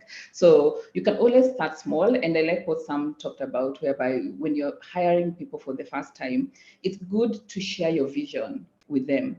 And you have to be sometimes very open about where the business is at that particular time. So that if someone feels like my worth is 50,000 a month, and for sure I'm not able to get to that 50,000 a month, then am I able to talk to this person in a way that explains where we are, and obviously also give them hope of, with the growth that we are going to experience based on our own projection, then we should be able to get you to that salary cap at some point. And sometimes you can even work with timelines so that everyone has something that they're looking forward to from their own performance, and you as well, so that you're able to grow the company. Because at the end of the day, no matter how good you are with social media, no matter how good you are with accounting and all these things, you can never grow a business by yourself. It gets to a point where even the business itself demands, it demands human capital at that particular point. So we started now creating different departments. We had marketing, we started having operations, we started having customer service, and we increased now the number of consultants that we had on the floor that were speaking to people all the time. And just to take you back, when I moved to having from an online platform to having a physical store, I remember we did like a launch party to announce to everyone that now we have a physical store, you can come physically and get our services. We had a very big footfall in the store to a point where we kind of sold out everything that we had in the store. So here we were, we have a physical store, we are still importing things from the US, the UK, and we have brought customers at once. They have taken almost everything from the shelves, and shipping from UK, for those who ship, if you're shipping from the UK or US, it can easily take anywhere between 10 days to even 2 months, sometimes depending on how you're shipping. So here we were, we have the money from the sales and empty shelves, and customers who are excited to come and, see where we are and get our services. And at that particular point, then I learned my second lesson really quick. You have to also yes, we want to ship items, you want to, we do not have distributors sorry, I have to stop you. I have to stop you there. You broke up for a little bit there, and it was the main point. You said, I learned my second lesson. Start from there, because it broke up just for a second. So I learned my second lesson, which was? I learned my second lesson, which was you have to learn your environment and see how that can benefit your business as well. So I started looking for local suppliers, because if you look at the dynamics now, the business was growing. If there's a delay in shipment, it affects the business, and you can't get to this milestone of sales and then the next month is not predictable. You have to look at your projections and how you want to move, and make sure you seal all the loopholes that may exist. So I started then reaching out to local suppliers, and from a point of, can we have credit facilities with you guys? Remember, at this point, I'm self-funded. I have already exhausted every saving that I had before quitting my job, and I had gone to the bank. And one thing also entrepreneurs need to know, especially when you're running an online business, it's very easy to just use your normal till number and your normal phone number. One thing I can advise anyone who is serious about scaling and all these things, you need to have a bank account and have a relationship with your bank. Because I had a till number all the way from to that particular point, but for some reason, I had not thought about going the extra mile and having a bank account for the business. So, I mean, this scenario where the demand is way more than what I can supply, I'm having empty shelves, I need money, and I need to think outside the box. So one of the things that thankfully happened was reaching out to local distributors who were able to give me credit facilities, so that was great. But when I went to the bank, they told me, ideally, every bank, you need to have a relationship. They need to see how is your 6 months looking like, so that we can see if we can give you money, and especially if it's unsecured loans. And when you are, let's say, a woman in business, I know we have men and women online, but for women in business, we have so many banks that support women-owned businesses, and they come without any security. You know, you can borrow up to even sometimes 10 million, but you need to show that this is what I've been doing. This is how profitable my business is. It's not going to fall tomorrow. And for that to happen, no matter how little your business transacts on a daily basis, you need to start early, so that by the time the need to go to the bank comes, they even have like a whole year of your transaction, and you can easily see the progress in transactions. And you know, you are able to have better conversations, because mine started on a very rocky situation, and it made me realize, if there's any advice I can always give, especially women in business, start early, have a relationship with your bank, start showing how your business is doing, no matter how little the sales look like at the end of the month. Yes, have your till numbers, have your pay bills and all these, but have that money translate into your bank account, so that you're able to build your relationship with the bank and get those funding. So when it comes to funding early on, my third lesson that I learned very, very early: your network is your net worth. We always say this more like a cliche, but I actually realized at that particular point that your network is really your net worth. Because I got to a point where the bank can't finance me. I have run out of all the savings I could think of. Then immediately you have to turn to your friends, and you have to turn to your family members. So one thing that I had to also learn very fast was, in the event it's your family members, you have to be someone who is, you know, well-mannered in such a way that, yes, you're my sister, yes, you're my brother, but I'm borrowing you this money and I'm going to return. We are going to have a plan on how I'm going to give you this money back. Because again, when it comes to money issues, and especially from a family perspective, it's very easy for that to go wrong. Whereby now I'm not returning, you are my brother, you're my sister, you should be understanding business is not doing this well, or how I had anticipated, and you know, and all these things. So one thing that I had to learn really fast was, can my sisters trust me with their money? Because they were my first investors into the business. Everyone, give me 200,000, give me 100,000, give me 50,000. Let me put this money together. And some friends really came through for me, and they gave me this, you know, a huge chunk of money. Like, here you go. This is a contract. This is how you're going to pay me back within this period of time. Do it. We believe in you. Do it. And by the time I was going now back to the bank, at least I had the funding from the family and friends first, and then now I got to go to the bank a bit later.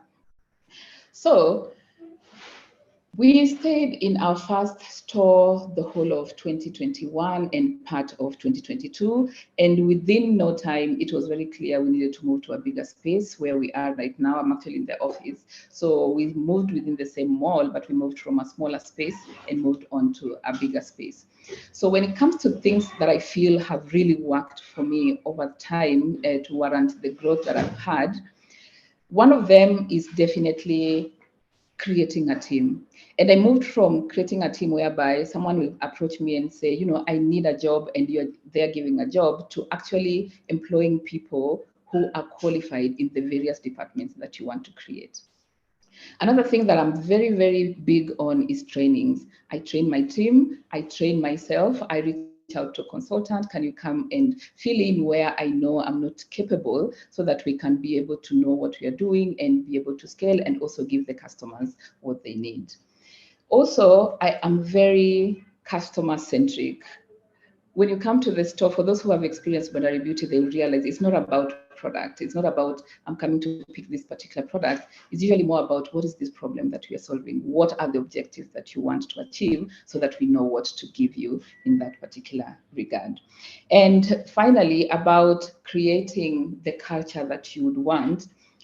For me, I realized later on that processes, at some point, you have to introduce processes. Yes, you might start like, okay, everyone can do what they want.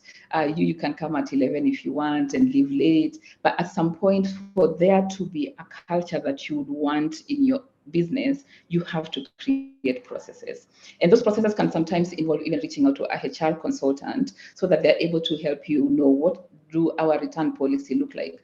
How does, because it gets to a point where you are even hiring both men and women, what are the sexual, policies around relationship in the office looking like, so that you can have structure in such a way that it's not a chaotic workplace and you're trying to be customer centric. Because remember, whatever is happening within your employees at the end of the day ends up translating to the customers as well. So maybe I can stop there because of time, but when the questions come in, then I'll be able to answer a few questions on what I was supposed to talk about, also on how then do I keep my mental health in check and also my emotional stability as well. Wow, Maureen. You should see the comments. And I know you're going to have to take some time and go into the chat, into the Q&A and respond to some of them. I wanted to give a shout out to, I believe she's a friend, but also one of the friends at Centonomy. This is Murugi Munyi. She has just written in the chat box, and she said, Maureen, your story is so inspiring. I love you and how you've evolved your customers with your customers and your clients. Such an inspiration. One question before I bring on our final speaker for today. One question in the chat box. Did you ever encounter self-doubt, Maureen? And if you did, how did you deal with it? In 1 minute, if you can, if that's even possible. Yeah, I think that is something that you might not necessarily stay away from. At some point, it does actually get to you. And it gets to me from a point of, let me just give my own example, whereby I am busy in my bubble, doing my branding, doing my work, doing my structuring, doing all these things. And then you realize, because we exist in a social platform, the way your followers and your customers view you could be different from how you view your business and where you are as a business. So you find scenarios sometimes where a customer comes and the way they're describing your business, it's even beyond you.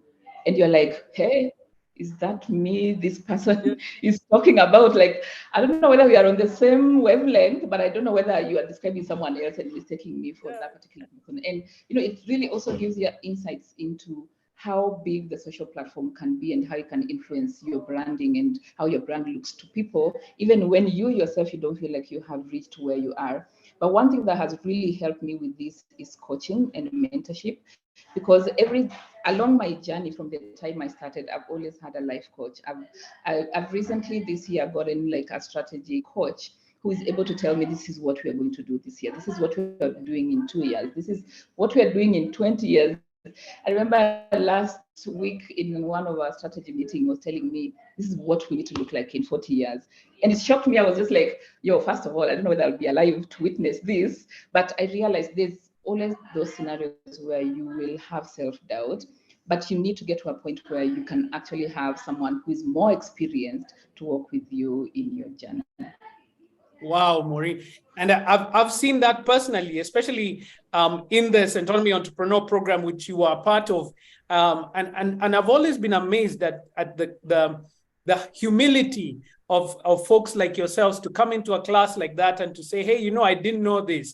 I do remember in the class when I told you need to pay yourself, when you talked about costing, even if you're working. There was quite a back and forth between us, and we could see the shift that happened for you in that.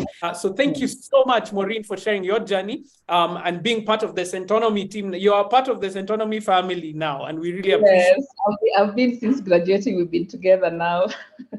That's it. So I'm so glad to invite the founder, the originator of this journey of Centonomy. She is in the house. Waceke. Hi. For the long term. Hi, everybody. Waithaka, can you hear me properly? See me properly? Yes. All right. Good. Not yet. Good morning, everybody. It's still morning. Thank you all for being here. And this happens every time we're doing these conversations. I listen to speakers and I'm like, oh my goodness, they're talking about what I was going to talk about. I logged on just maybe 30 minutes, 20 minutes ago because of electricity. I was trying to save my battery for now. And I kid you not, me and Maureen did not speak before this, but everything she was saying, I can really relate to. Yeah. I have been in business 17 years. So if you ask why is Waceke speaking? I've been in business 17 years. I believe I qualify for long haul, and Centonomy in specifically has been 14 going on 15 years. We will be celebrating 15 years next year, April. Please look out for the celebrations that are coming. So for me, when I think about long haul, and I just want to start with a statement: build a business you can let go of. You may not let go of it, but build a business that you can envision yourself letting go of. And I think that mindset is what has taken me.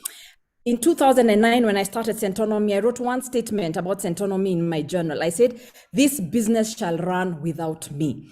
And I think it took a while to get there, but I think that approach helped me then establish a lot of things that if I did not have it so clear in my head that this business should run without me, it wouldn't have.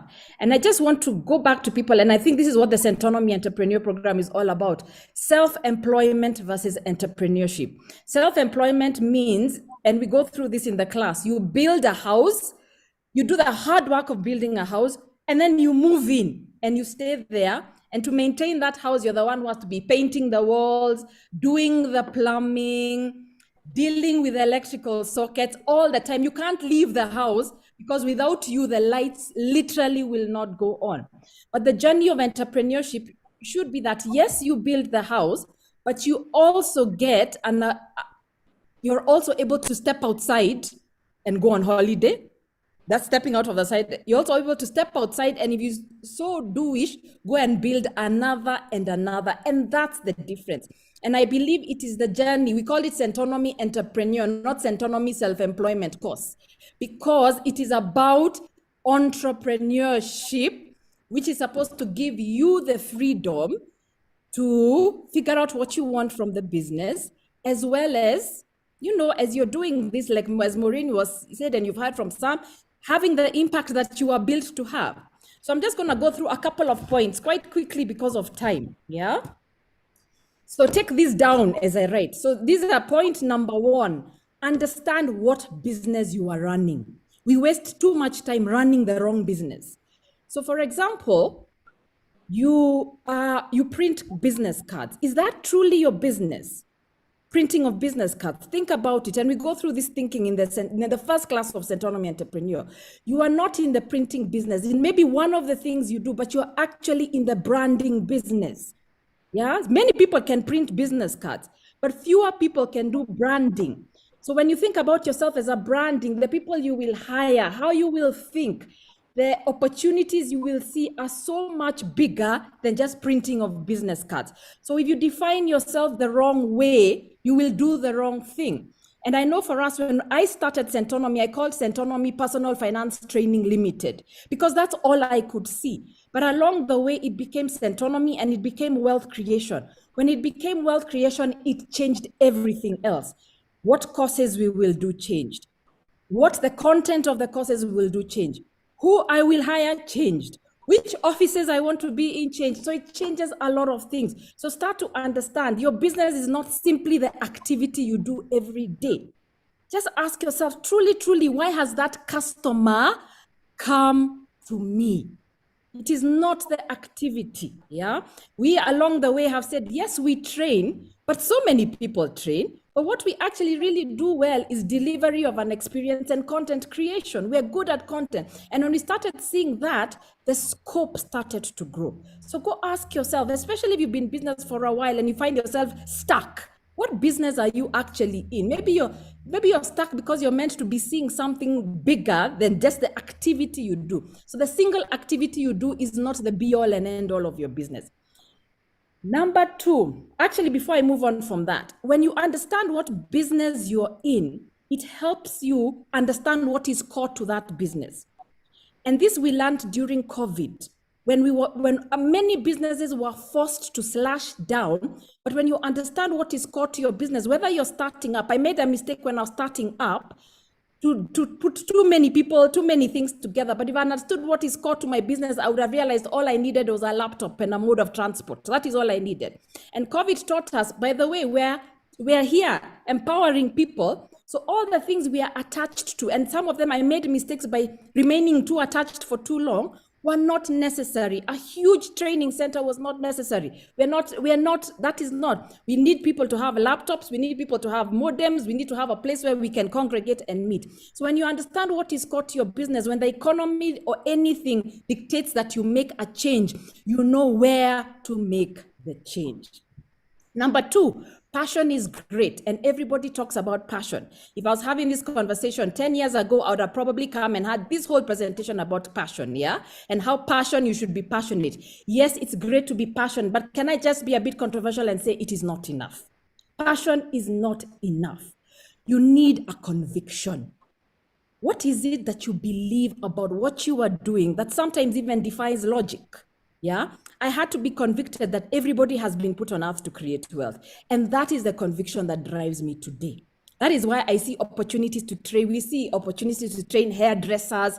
And we are doing all these sort of things because we are convicted everybody should create wealth. That is what we believe God has put people on earth here to do. Then, so you're driven by a conviction. And then any business will just not have what you are passionate about. I'm really passionate about what I'm doing right now, speaking to you. But I have to be committed to all those other places in the business that don't feel nice. It doesn't feel nice to deal with auditors, but I have to. It doesn't feel nice to deal with KRA, but I have to. It doesn't feel nice to deal with difficult clients and still go and smile at them again, but you still do it, yeah? Because you have to be committed. So it's not I wake up every day in the morning and I am just, on a high. No, it's not that, yeah? So there's got to be commitment that is beyond passion. I'm passionate about what I do, but I have found myself days, and I don't know if anybody can relate with it, days where you cannot get out of bed in the morning. You cannot get out of bed in the morning. So what do you do? Passion sometimes just doesn't kick in. So the commitment has to be there. Number three, there will be burnout. Are you prepared for burnout? You will burn out, no matter how passionate you are about. If you are doing everything, you will burn out. You have to let go and let others help. So take breaks from your business. And it is good for your business because when you take breaks, is when you realize what are the cracks. If you can't be out of your business for a week and go on holiday, that business is going to crack. It's like a small crack that has started in the wall, but it is going to get deeper and deeper because you're a human being and you need to rest, yeah?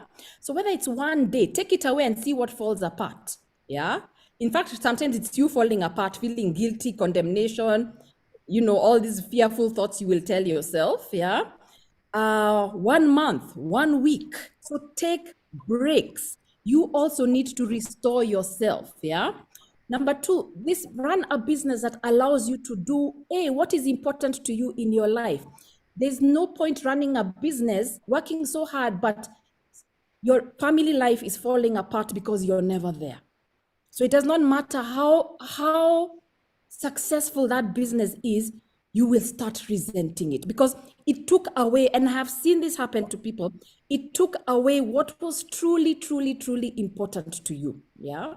Then let a business, along the way, you will identify, and if you want to identify, why are you personally thrive in the business? So we run business, and this is why bringing other people in is so important. But where do you thrive? What fuels even that passion? If I wasn't in a place where I can work on challenges or create new things, I would not thrive in the business. If I can't go out and build networks, I can't thrive in the business. So understand what actually gives you energy in the business and what needs to be set up in the business so you can go out and do where your genius actually is. Yeah. So my genius is probably in content creation. Yeah. So I need to let that. And that's why I've started things like podcasts, I've written books, because that fuels my passion. So that's how some of the tips I have to avoid burnout. Number 4, business for the long haul is not about what you can do. Can I repeat this? Oui. It is not about what you as an individual can do. It is what needs to be done. Your mindset cannot be what can I do? Your mindset has to be what needs to be done. And I remember when I came up with the first Centonomy class after doing a while doing one-on-ones. And then I realized this is what the customer needs. The customer needs to be taught tax. I'm not a tax expert. The customer needs to be taught property. I'm not a property expert, but that's what the customer needs for the customer to create wealth. The customer needs to be taught marketing in the Centonomy Entrepreneur class. The customer needs, and then some things I could do, but I had to go outside my comfort zone. I realized for you entrepreneurs, we need to talk about fear. So I dug deep into what was my experience with fear, and it became a very, very instrumental part of the Centonomy Entrepreneur program. So it forces you to stretch outside your comfort zone, but it also teaches you will not be able to do this alone, because it's what the business needs. And I remember sometimes I tell people, hey, come on radio with me. I've gotten a chance to go on radio. You can come and also talk about their business. Then they're like, no, I can't do radio. I'm like, where did can't fit into all this? No. And people would ask me, have you gotten media training? I was like, people do media training. Yeah. And if it's not you who could go on radio, who else can go on your behalf? This is how we have to think. The first time I started expanding is because I got a client, and I was a one-man show at that time, who told me, Waceke, great, like you. Now we want you to train Nairobi, Eldoret, and Kisumu, but the training has to happen at the same time. Can you do it? My answer was yes. And then I went to figure out who knows who. Then I can give them a crash course, and then they go to Eldoret. Someone else is dispatched to Kisumu. That's how I started scaling. Not what you can do, what the business needs done. And then along that way, you're now incorporating people who will work with you as you grow your business. Number 5, the customer is a person, not a demographic. Your customer is not youth. Your customer is not women. Your customer is not men. Your customer is not retirees. Nobody wants, imagine if someone told you that is a full description of you. Your customer is somebody who has traits, who has feelings, who has preferences. Have you understood that? And then speak to that person. Marketing is not simply about loading content on a very noisy platform called social media. That is not marketing. Marketing is connecting with that woman who is 35 years old and wants to look her best and wants to feel her best. And hence your product makes sense. And you understand what her feeling her best. Don't take the lazy way out. Talk to the customer and ask yourself, who is this person? And now you're saying, generally speaking, there's a market. I can solve the problem for this person, not sell a product, solve a problem. So I can put my solution and connect it to what they actually need, where they actually feel pain. Market, someone has just put it very well on the chat. I've seen it. Marketing is connection. Yeah. So speak to that person. And then you'll also be, okay, don't be greedy. Not all customers are yours. Not everybody wants what your product is selling. You think they should. I used to say Centonomy is for everybody, but I've realized no. We are after a mindset. We're after people like you who are purposeful enough, even after a blackout, during a nationwide blackout, to be here. These are the people we want, because you won't stop. There are some people who maybe were like, no, I don't have a blackout. I don't want to go to and sit where it is to listen to this, but you did. You did, yeah? So we're after people who, not everybody, but those that we'll work with, because we know you're going to have a domino effect, yeah? Have a relationship, number 6, by the way, have a relationship with the word no. No is so important. No is so important, yeah? You will be told no. Can I repeat it? You will be told no. Long haul is learning to deal with no. No, no, no. Sometimes you worked on 12 months and you're still told no. Learning to deal with no. So along the way, you learn, what was I told no? Okay. Then you move on and do it better.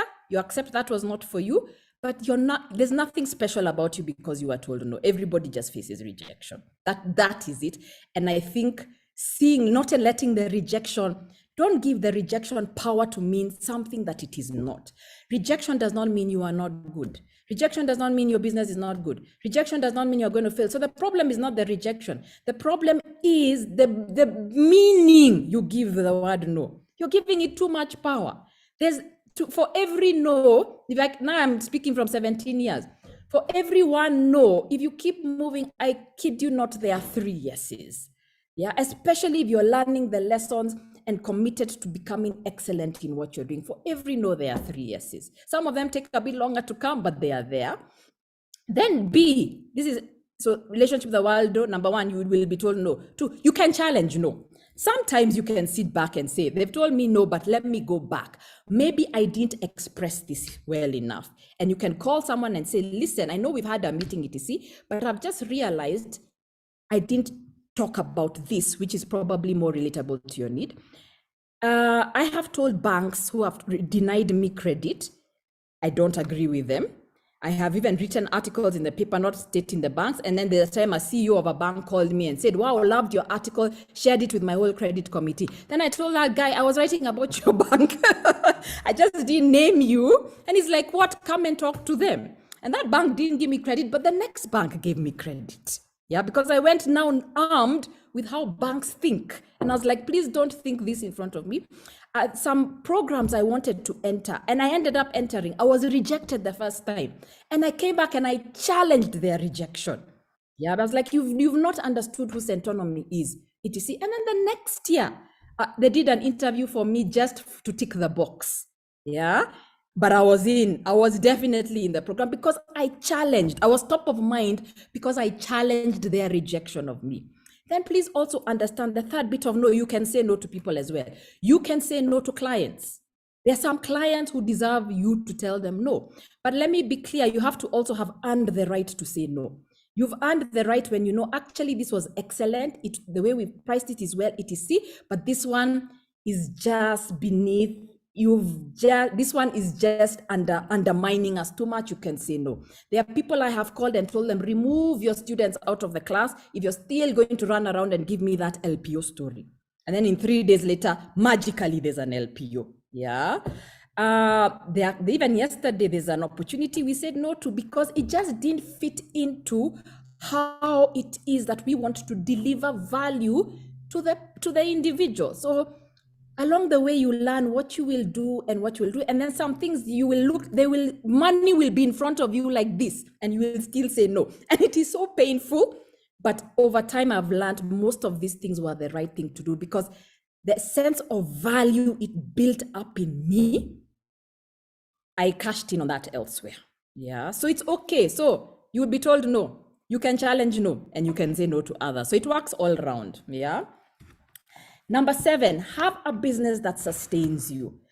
Make the business sustain you. And it was when I look back, for me, it was very important that I needed my business to survive.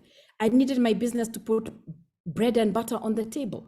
I needed my business to help pay a mortgage. I needed my business to survive.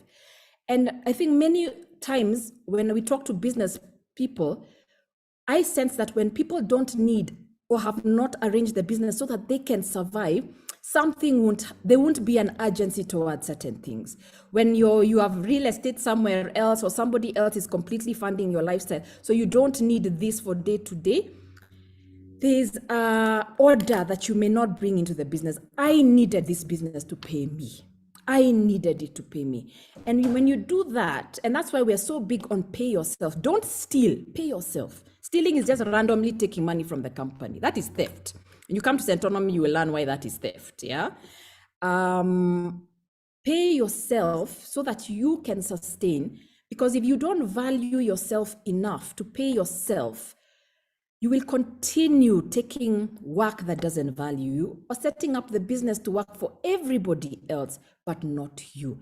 Yes, have an impact and all these visions we have in business, but it was not supposed to be a lifetime of self-sacrifice financially. It wasn't. It's supposed to to sustain you. I don't mean to attack those who are saying theft. I feel attacked. Yeah, I don't mean to attack, but it is true. It is so possible to run. And when I go back to burnout and why you will resent this same business that you're passionate about, is that when at some point it's not part of putting food on your table. You will be forced to make a decision. So the business has to sustain you. And when you do that, remember, financial sustainability cannot happen in financial disorder. What you will start doing is understanding, how does money work in my business? Even pricing, we struggle with pricing, but a fundamental misunderstanding when we price is that we don't know if I'm making chairs, how does the money come? What am I spending to make the chair? What am I charging for the chair? What was my time in the chair? How do I price that? Yeah, my time for that to make that chair, so that at the end of the day, making that chair was financial. If I can, from that chair, I can go home and say, the chair today paid for the electricity bill. Then it is starting to make sense. Yeah. Then you can say, by the way, every month, this business needs to pay me 100,000. Okay, but there are also expenses for the business. That means it's not one chair. It is 30 chairs we have to sell every month. Okay, by the way, I also need an assistant. So it is 35 chairs. What do I need to do so that the business can sell 35 chairs? Remember, we moved from what do I do? What does the business need to do to sell? I need to get better at distribution so that my chairs can be somewhere else where they are seen. So it's not just my workshop that people have to come to see the chairs. So it sets you up on another level of thinking. And I just don't want to survive. I also want to go on holiday at the end of the year. So let's up those chairs for that. Yeah. So please don't feel guilty about making this business financially work for you. It creates a sense of value. It creates targets, projections. These are the numbers we need. This is how we will do it, and etc. And I realized, and especially when I talk to women in business, yes, you're doing a business that is helping people, empowering people. We sometimes feel bad that we are also putting focus on the business, on making money. The two work together. I know no other way. The two work together. Being socially conscious, if you have a social business, and also being financially conscious. They are not in conflict. That anything telling you making money and impacting people is in conflict is a lie. Okay?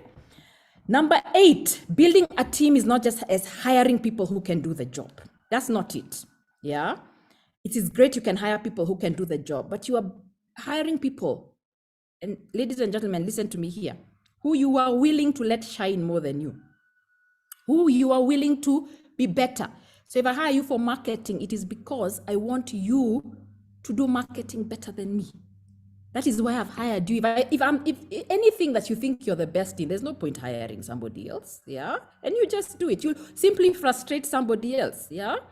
But you're hiring most of the people because they have a chance to grow with you and actually take ownership in whatever assignment you have given them. So you are hiring them as co-owners. I would like to encourage all of us to look for entrepreneurs. Entrepreneurs are people who work within an organization. So in their specific roles, they are problem solvers, and they will go out. It's in line with their gifts. It's in line with their talents. And that's how your business will grow. That's why you don't just hire for qualifications, you hire for attitude.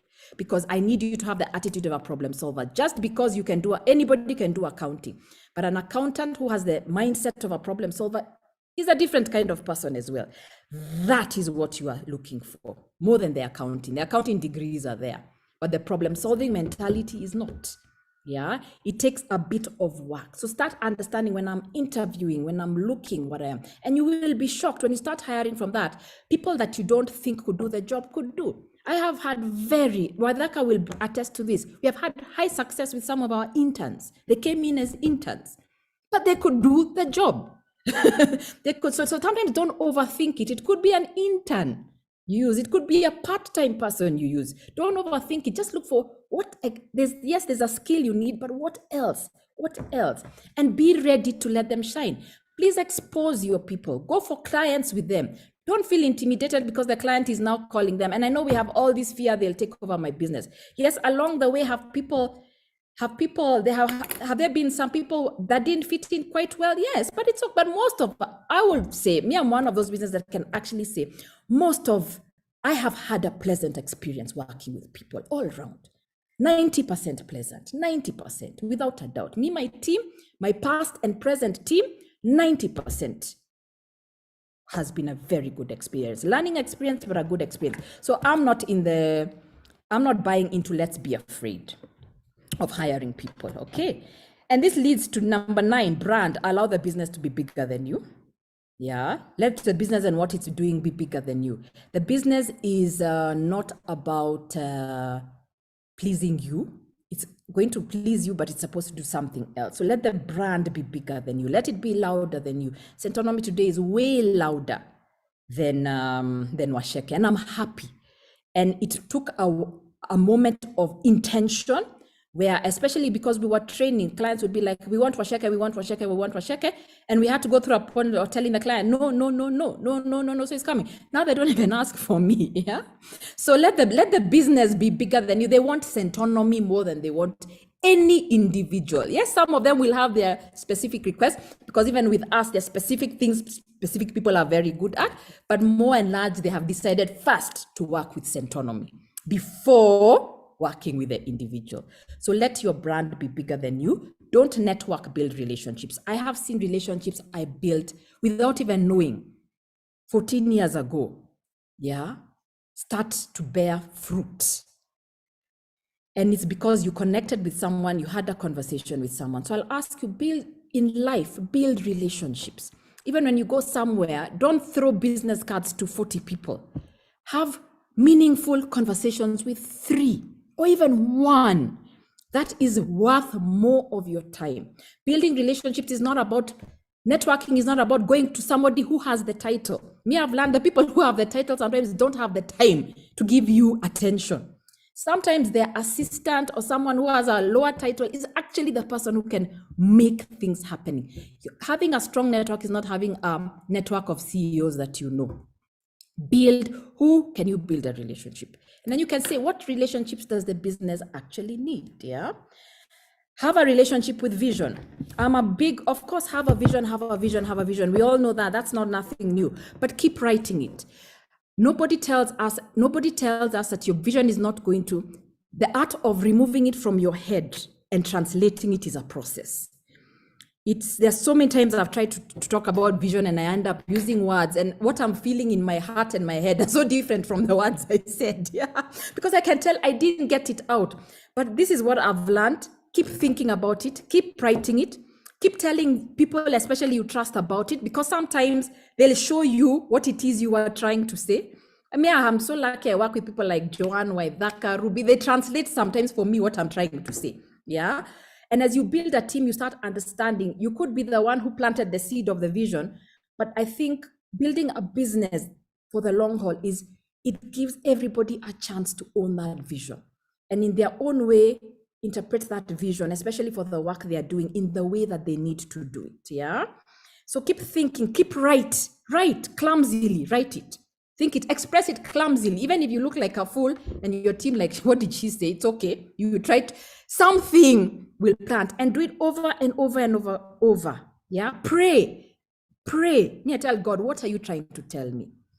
What are you trying to tell me? Because as much as I've built a vision, a business that has done the long haul, I truly believe in my life. It's not what Waceke has done, it's what God has done. And even when I was thinking about this, I was like, God, what did you do that I didn't even know you were doing? And this is it, yeah? Expose yourself to places, to conversations that help bring that vision out. And even when you're thinking vision and expanding your business, I'm a big believer in expand from within. If you started something, it's like a tree. It was a seed, then a root grew, then there were branches, then there were leaves, and there were fruit. The tree did not need to become another tree. So not all of us need to go start other businesses, even if you're trying to explore other opportunities. What is within us? Unless it was personal finance training. Then there's the entrepreneurship training. Then we do work with people in campus, teenagers, yeah? Then there's a podcast, there's a book, but they are all kind of related. I did not need to go and do a completely different setup at any one point, yeah? So don't seek to expand into, don't be in beauty and then you're like, I think there's an opportunity in hardware. Yeah. How about what is kind of related where you don't have to set up even a different infrastructure? If that's a salon you have, you can sell products within that salon. It's probably the same people, the same resources. Yeah. So expand from within. Okay. Lastly, because money and funding is always a big thing, don't let funding distract you. Start building. All these things we're talking about don't need money. Yeah. Funding has to fit in with what you want. I spent a lot of last year talking to a lot of people who give money grants, and I realized a lot of them also waste your time. One. And number two, if they came into the business, they would want to change so much of the business. And then you'd end up writing report after report after report. Instead of concentrating on the business, I'm busy writing monthly reports for you. So I was like, no. And I'm so clear that the funding will come at the right time. But you also have to ask yourself, when you are thinking of funding, are you ready for the accountability? Have you understood what that investor actually wants from you? Unless it's, as Maureen was saying, your mom, etc., who just gave you money and walked away. Even me, my first seed capital was my mother, who just gave it to me and walked away. No reports, nothing. And at some point, that's the funding you need. You need money that sometimes will leave you alone. And if that's you look for money that leaves you alone. And that's why sometimes if you are able to, banks are not bad, especially if you can do the repayments, because all they'll want is the repayment. Once you can do that, they're not going to interfere. They're not going to come for meetings. They're not going to ask for other reports. They're just like, can you do the repayment? But with any funding, make sure it works for you financially, but make sure it is in line. And I say this because after talking to a lot of people who got funding, a lot of them are trying to get out of the funding arrangements they got into. And some of them have had to buy out their investors at a high premium, meaning they've got to take a debt to buy out the people who came into their business at a higher valuation. So don't let funding distract you. And last but not least, learn. I teach you not because I knew everything. I sought to learn from, first of all, my experience. I believed strongly that God put me on earth so that my message could become message. Yeah. I sought to learn from other people. So when people talk about mentorship, I never had somebody who's meeting with me every week. So my version of mentorship is very different. I was like, oh, I want to be mentored I really like how they have dealt with people. I go have coffee with them. Then I think about what they've told me. Then I ask them, can I have coffee with you? So it never became a formal mentor relationship. Then I'm like, oh, this person knows about social media. Can they come? And I used to get some of them to come and speak to my team. I remember getting someone who was very switched on, and I was like, please come and speak to my team so we can feed off how you think. That's mentorship as well. Yeah. I took myself on courses, as I was telling you. I even insisted where they have been told no. I told them, yeah, I'm in that program. Even if you tell me no, I'm in that program. So don't just call it mentorship. I would want you to go on a learning journey, become a student of your business. You're maybe the founder, but you're also a student. And I hope many of you, like you've seen the likes of Maureen, will join us. This is who Centonomy is. This is what the Centonomy Entrepreneur program is about. What I've talked today is things that will be made very practical in the class. And I hope a lot of you will, even in these times, let us be part of your learning journey and partners going forward. So thank you very much. I know I took a bit longer than I should have, but I'm very passionate about business and people. I would like to encourage you to completely do business for the long haul and ask God, what does he want done through you? Thank you very much. Listen, Waceke, people are asking that you continue because so many of us joined late because of this power situation here in Kenya. For those who are outside of Kenya, bear with us. Yeah. Yes, the nation was shut down for a night. I don't know what happened, but I think the power is back. I think it is. At least in my house, it has come back. I am seeing electricity, so thank God for that. Waceke, let's do a couple of questions real quick. All right. Somebody had a question for you and said, I am an entrepreneur and I struggle with switching my mind off from work. Often, an entrepreneur is always thinking what needs to get strategies, whatever, even when you're sleeping. Waceke, how do I shut down for a bit and be able to recharge? I am so, but that one, I'm still a student like you. Yeah, that's what happens to us entrepreneurs. It becomes so part of us that any free time we have, we do it. First, make it very intentional. And for me, it started with just saying, especially because we used to work on weekends, Monday, I am not working. And especially Monday morning, I am trying not to think about work. But I didn't shut myself off from thinking. What I found worked was I started doing a different type of thinking about the business. What you need to helped me was shutting down from operations. Who do I need to pay? What needs to happen? Who in the team do I need to actually talk to? So that helped me. I write a lot, as you can see, a lot of things I write. Things that are in my mind, even when I can't sleep, I write them down. And when I write them down, they kind of leave my mind. And then what do you love to do outside? You know, that your business is not your entire definition. What do you love to do? I love nature, so I love to go walk in forest, Karura or Ololua. I just love to do that. I love to read. Yes, every so often when I find a good show, I will happily spend a Saturday afternoon binging. So don't feel guilty about that. Spending time with your friends, spending time with your family. So I don't have a 100% do this and then it completely shuts down. But there are things that you can do that continue, keep refreshing you. Every year I go away by myself to the beach, to the ocean, because that's where me and God connect. And some of my thoughts will be about the business, but the business in a different way. And some of the thoughts will just be about me or me having fun. So first of all, the answer is give yourself permission to switch off. If it's for an hour and you manage, tick. If it's a night thing, thoughts are disturbing you too much, write them down. Then you say, parked them, deal with them later, and resist the urge to go into operations mode. Yeah.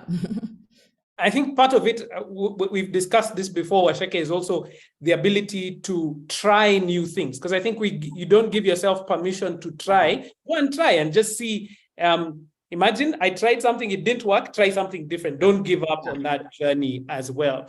So guys, I mean, we could go on forever. The recording is available for those who missed out earlier on. Please do check out our YouTube channel, Centonomy on YouTube. You've got the whole thing that is available.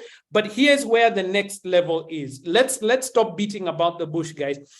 The Centonomy Entrepreneur program is where the rubber meets the road. Everything that you've heard Sam talk about, Maureen talk about, Waceke talk about, we deal with within this program. It's a 14-week life-transforming program, especially for entrepreneurs, because we address each one of those issues. When you think about someone like what Waceke was discussing just now, and that idea of how do you shut down and how do you begin to think about yourself and rebuild so that you're inspired to grow, have a look at number 14 there. That's module 14 that we cover, and it's called the Abundant Entrepreneur. Because as an abundant entrepreneur, you're doing business so that that business has an effect on your life, your family, and the community around you. And so you have to think beyond yourself. And if you're burnt out, if you don't have any time for yourself, if you're not paying yourself, if you don't have anything that's helping you, then your business cannot assist anybody else. It'll stagnate because of your lack of creativity in that same space. So this is the time we're going to make sure that you have an opportunity to register. Today you have a discount on the registration. It's only 1,000 shillings. You can do it by M-Pesa. And those of you who are outside of Kenya, you can do it through our bank. And if you need to use your debit card or your credit card, you can also reach out to ruby@centonomy.com. or the number at the bottom of the screen. You can take a quick screenshot of that and she'll assist you on how you can make that payment. If you're outside of Kenya, it's only $10 US to register, and then we'll send you the details on the payment plans. For those who are in Kenya, just remember that it is payments every month, so it makes it as easy as possible for you. So we break down that 60,000 into 3 monthly installments, one as you start, one after 4 weeks, and then another 4 weeks. You can make those payments as you see them on the screen, 21,000, and 18,000 Kenya shillings, 1 month payment each time as you come through. Remember that the class is once per week. We run the same class. Let's say we're doing module 1, which is the entrepreneurship mindset. Then we'll do the same class on Wednesday at 6 p.m. East African time as and the same class on Saturday at 9 a.m. East African time. So there are those who come in during the week because that's the time they're available. There are those who come in on Saturday because that's the time they're available. And what we have seen, remember, you have to adapt as a business. There are those who come twice for the same class because they just want to immerse themselves in that same knowledge, and that's allowable as well. But you come for one class per week for those 12 weeks, and it really will make a difference for your business and for yourself. Starts on the 6th of September, and it's going to be amazing as we go through this. Before we take just one or two more questions, Sam, you had wanted to add some knowledge. I think there was a question along the way. I didn't notice it, and somebody was already speaking, so I just kind of jumped ahead. Sam, go ahead and share what you wanted to share with us. You can have your video on as well. Hopefully now there's power for internet. Okay, yeah, so thanks. So it was, I saw so there were two things. One was just to enhance on what Maureen was sharing around branding. And I wanted to share a bit of just a small brief on what you have learned about branding, especially for tech companies. Yeah. Just a small nugget. So one of the things that we realized is most tech companies, online companies, their names are either duo or tri-syllable. So you'd find a company like Google, Facebook, Gmail, Twitter. And the question was, why is that the case? And what I found while doing research was it's because duo or tri-syllable becomes the most memorable way to stand out in a very noisy place. Wow. It's the same reason you have names like karaoke, you call them karis. Very long names, like for example, karaoke that's 4 syllables. Even Samuel, we call you Sam. Yeah, Sam, yes, you shorten. Things like New York will be NY, but a place like Nairobi is still Nairobi. So, or it will be Nai to shorten that.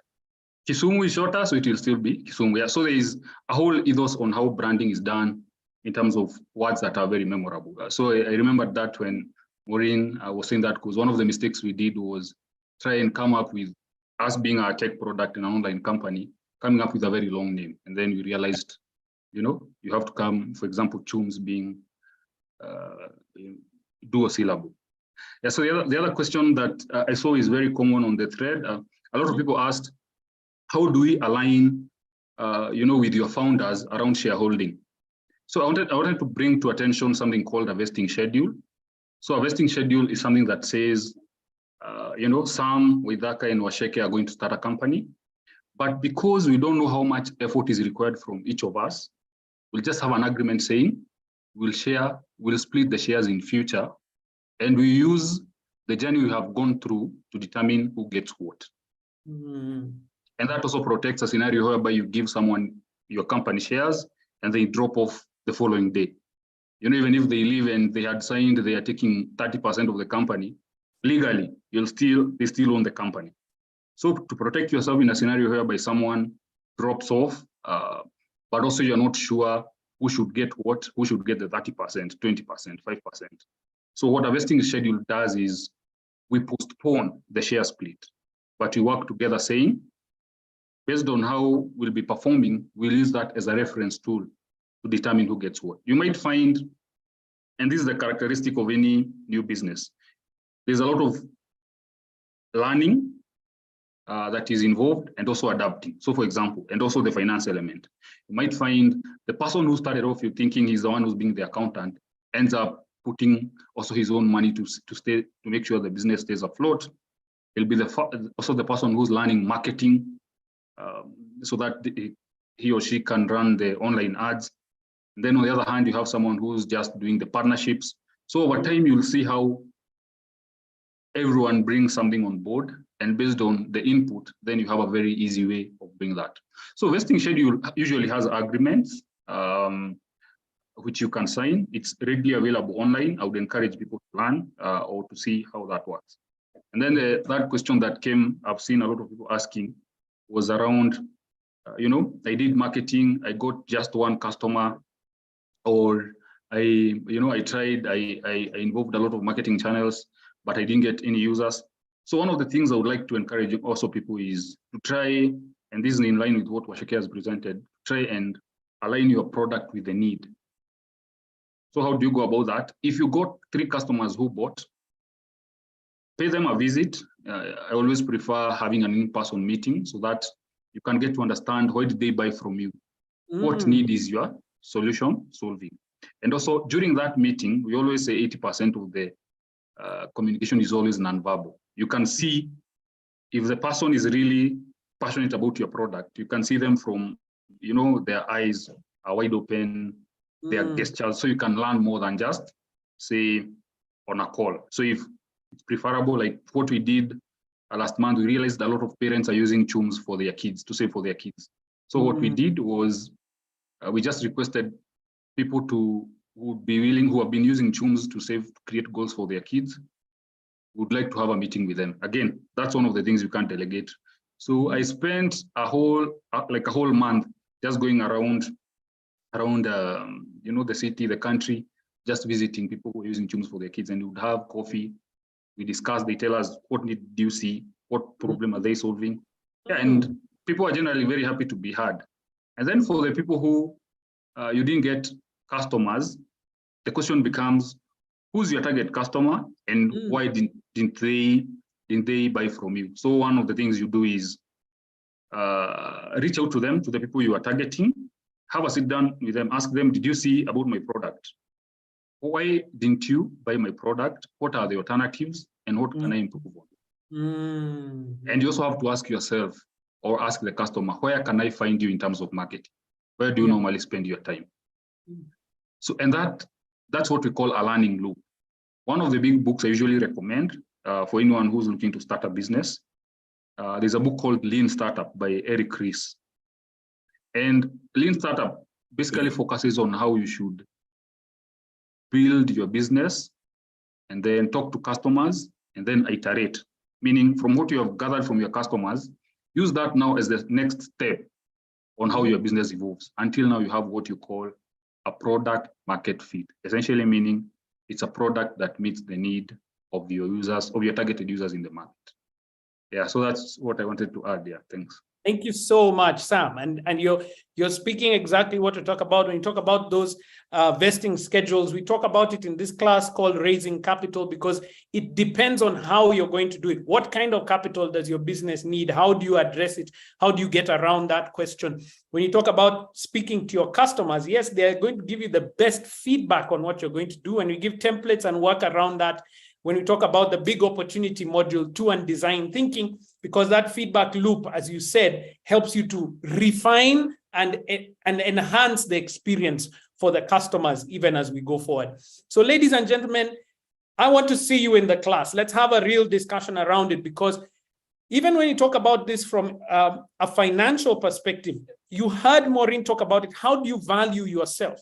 What is it that is going to help you again to build that exact format as far as your financing is concerned that allows you to pay yourself? How do you value that? How do you ensure that as you pay yourself, there's also going to be growth as it happens within that business and you're returning a profit? Because I always say this, wherever I'm speaking to entrepreneurs, the aim of every business is to generate a profit. That's the aim of every business. But I have to speak to entrepreneurs and remind them, but profit is not your money. So when you come into the class, we're able to discuss how do you get money out of the business and it is still sustainable for the long term. So ladies and gentlemen, take that advantage right now and register at the reduced rate for today. The Centonomy Entrepreneur Program usually register at 2,000 shillings, but because you've given us your time this morning and into the afternoon, we've given you a discount. To pay half of that amount, it's 1,000 Kenya shillings. You can take a quick screenshot so you know how to make that payment. If you're outside of Kenya, it's only $10 to do so, USD, and you can use the bank details there. If you want to use your debit or credit card, please reach out to ruby@centonomy.com or the number that's there, +254 700 80 and we'll be able to give you the details on how to make those payments. But guys, the shift that happens, you saw Maureen laughing when she could remember our discussions in the class on how the business works, recognizing where your costs are, especially for those. She was believing, I remember the discussion we had, she believed, I work from home, it's an online business, I don't have those costs, until I asked her, is your home free? And then she was like, no, my home is not free. And then we figure that out together and how to build that. I appreciate your time. I know we've taken more time than we had hoped to at this time, but it's because this is such a meaningful discussion and we want to continue having that discussion around it. We couldn't get to every single question. Bear with us. We tried as much as possible to do so. A big thank you to Mr. Sam Joguna of Chooms, the CEO of Chooms. He's doing an amazing job, not just in that area, but even in empowering entrepreneurs like ourselves here. A big thank you to Maureen Bandari, an amazing job in sharing her journey. And she's one of us. She's one of the Centonomy alumni. She's just been through the program as well. And those shifts are the ones that she was talking about here. And to our founder and my dear friend, Waceke Nduati, thank you so much for sharing your insights as always. And to everybody who showed up into this place, we are grateful for your time. Let's build great businesses, especially here on the continent of Africa. Wherever you are in the world, we want you to build great businesses, but we want great businesses here in Africa as well. We want to see you in the class. And for those who came in late with all the different areas that you may have struggled with, this recording will be available on our YouTube channel as well. And I think we'll try and get it on Facebook as well so that you can catch up on what you may have missed out on. Let's grow great businesses. See you guys. God bless you all.